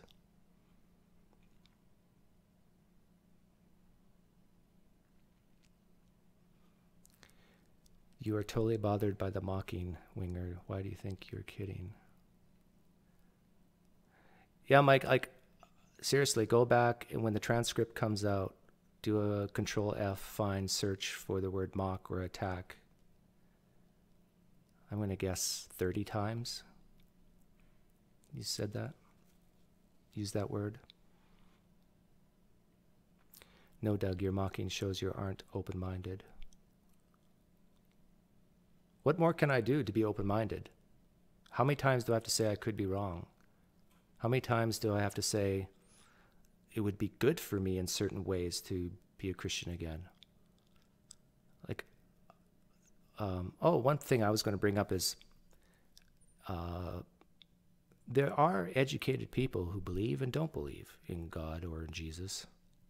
It's both sides of the fence, but I do think there's more. I could be wrong about this, but I think there are more people in seminary or in Bible colleges who leave Christianity than enter, meaning that once they look at the evidence, there are more that leave Christianity than go into seminary and become a Christian. But that's probably because almost everyone who goes to Christian seminaries are Christian to begin with.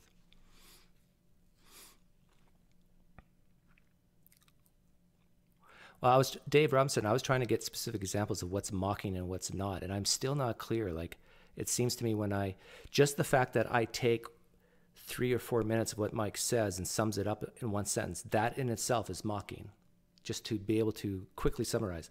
I actually think that's a God-given gift I have. I can basically take complex things and simplify them very quickly.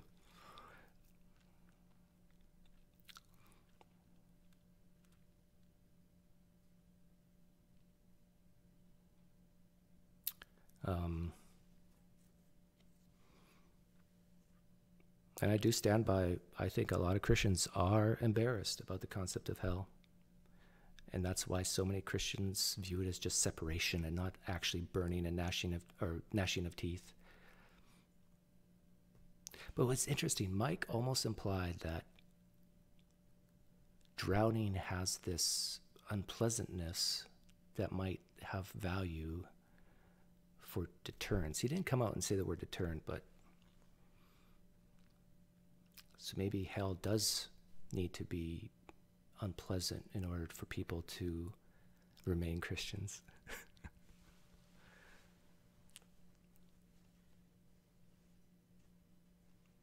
Hi, Annabelle P. I don't think I've ever seen you here before. Welcome.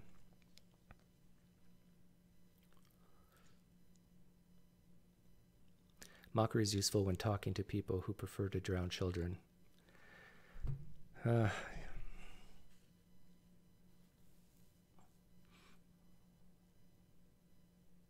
I'm serious. I personally know Christians who struggle with this stuff tremendously. And when I say struggle, I'm not using that word lightly. I mean, it eats them up inside. And there might be some Christians listening who saying, Doug's talking about me right now. There are many things in the Bible that you believe is inspired that really cause you struggles. And it seems like for many Christians, they're not even willing to admit those struggles. Some of them do.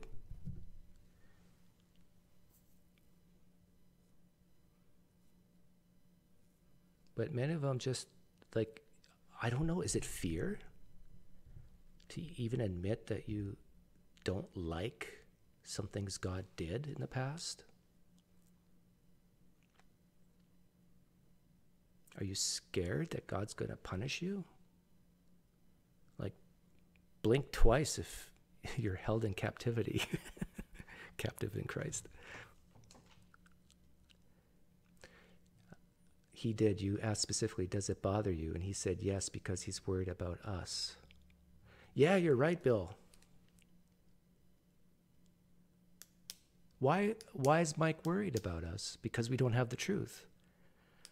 But when I cross the street and I don't look both ways, not the truth of looking both ways before you cross the street has dire consequences. What are the consequences for not believing the gospel? And this is where Mike will say that just by me saying, well, the consequences is heaven and hell.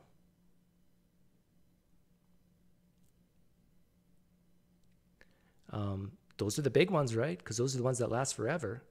anything on earth is chaff compared to that. But for me to say that is mocking, right? Just for me, saying that the ultimate consequence of not accepting the gospel is no heaven and hell, I'm immediately mocking now. Carrots and sticks. God is always moral. If you don't think so, you're thinking wrong, not God. Yeah, it's, Rachel, you're exactly right. Like, that's why I didn't even want to go down the morality road. I'm saying, I'm not talking about whether it's right or wrong to drown or poof. I'm just talking about what would you prefer? God's giving you the option. What's your preference? Do you want these people, which include 1-year-olds, to just go poof, die, or drown, even if it's 10 seconds? Can someone go into a swimming pool and for 10 seconds take in water, not hold their breath, put all your breath out, go into a pool and breathe in like 2 or 3, 4 times for 10 seconds? That can't be pleasant.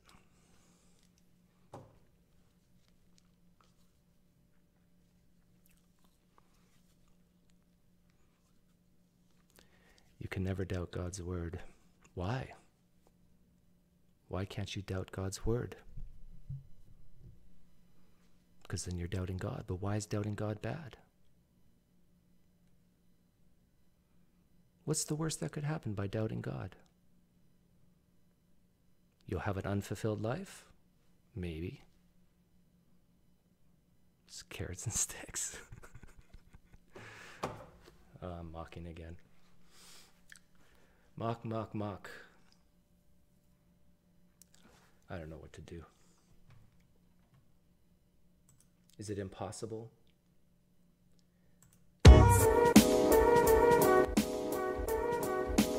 Is it impossible for me to say anything without mocking?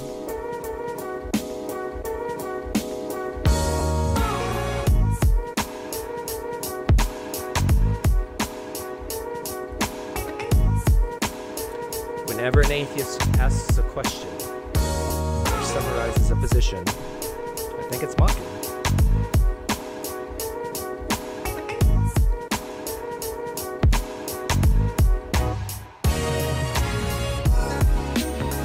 And I was honest when I said that I want Mike to stay.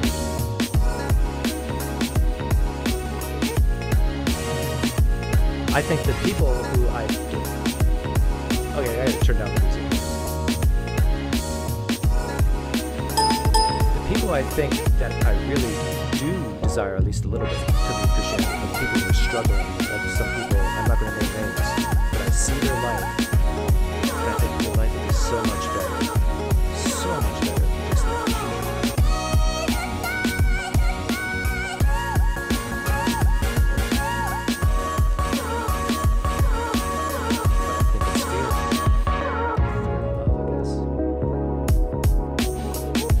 I turned it down. The volume, actually, let me set the level. How's the volume now?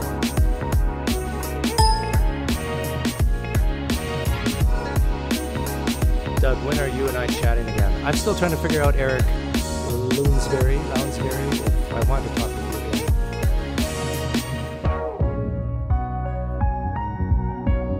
A lot of my subs says I shouldn't, but I just thought I do this for me, not for them. So.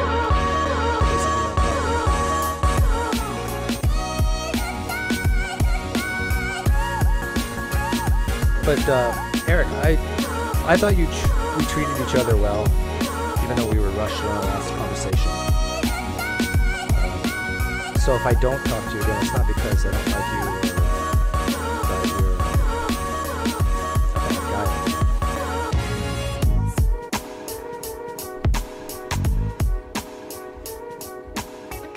Still out here, huh?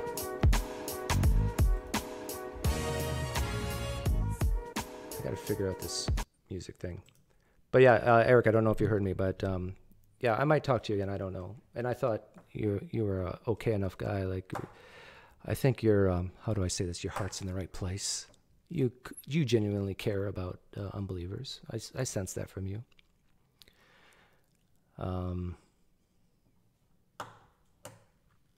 But my daughter just woke up. It's 2:16. Don't tell me you just woke up. Okay, good.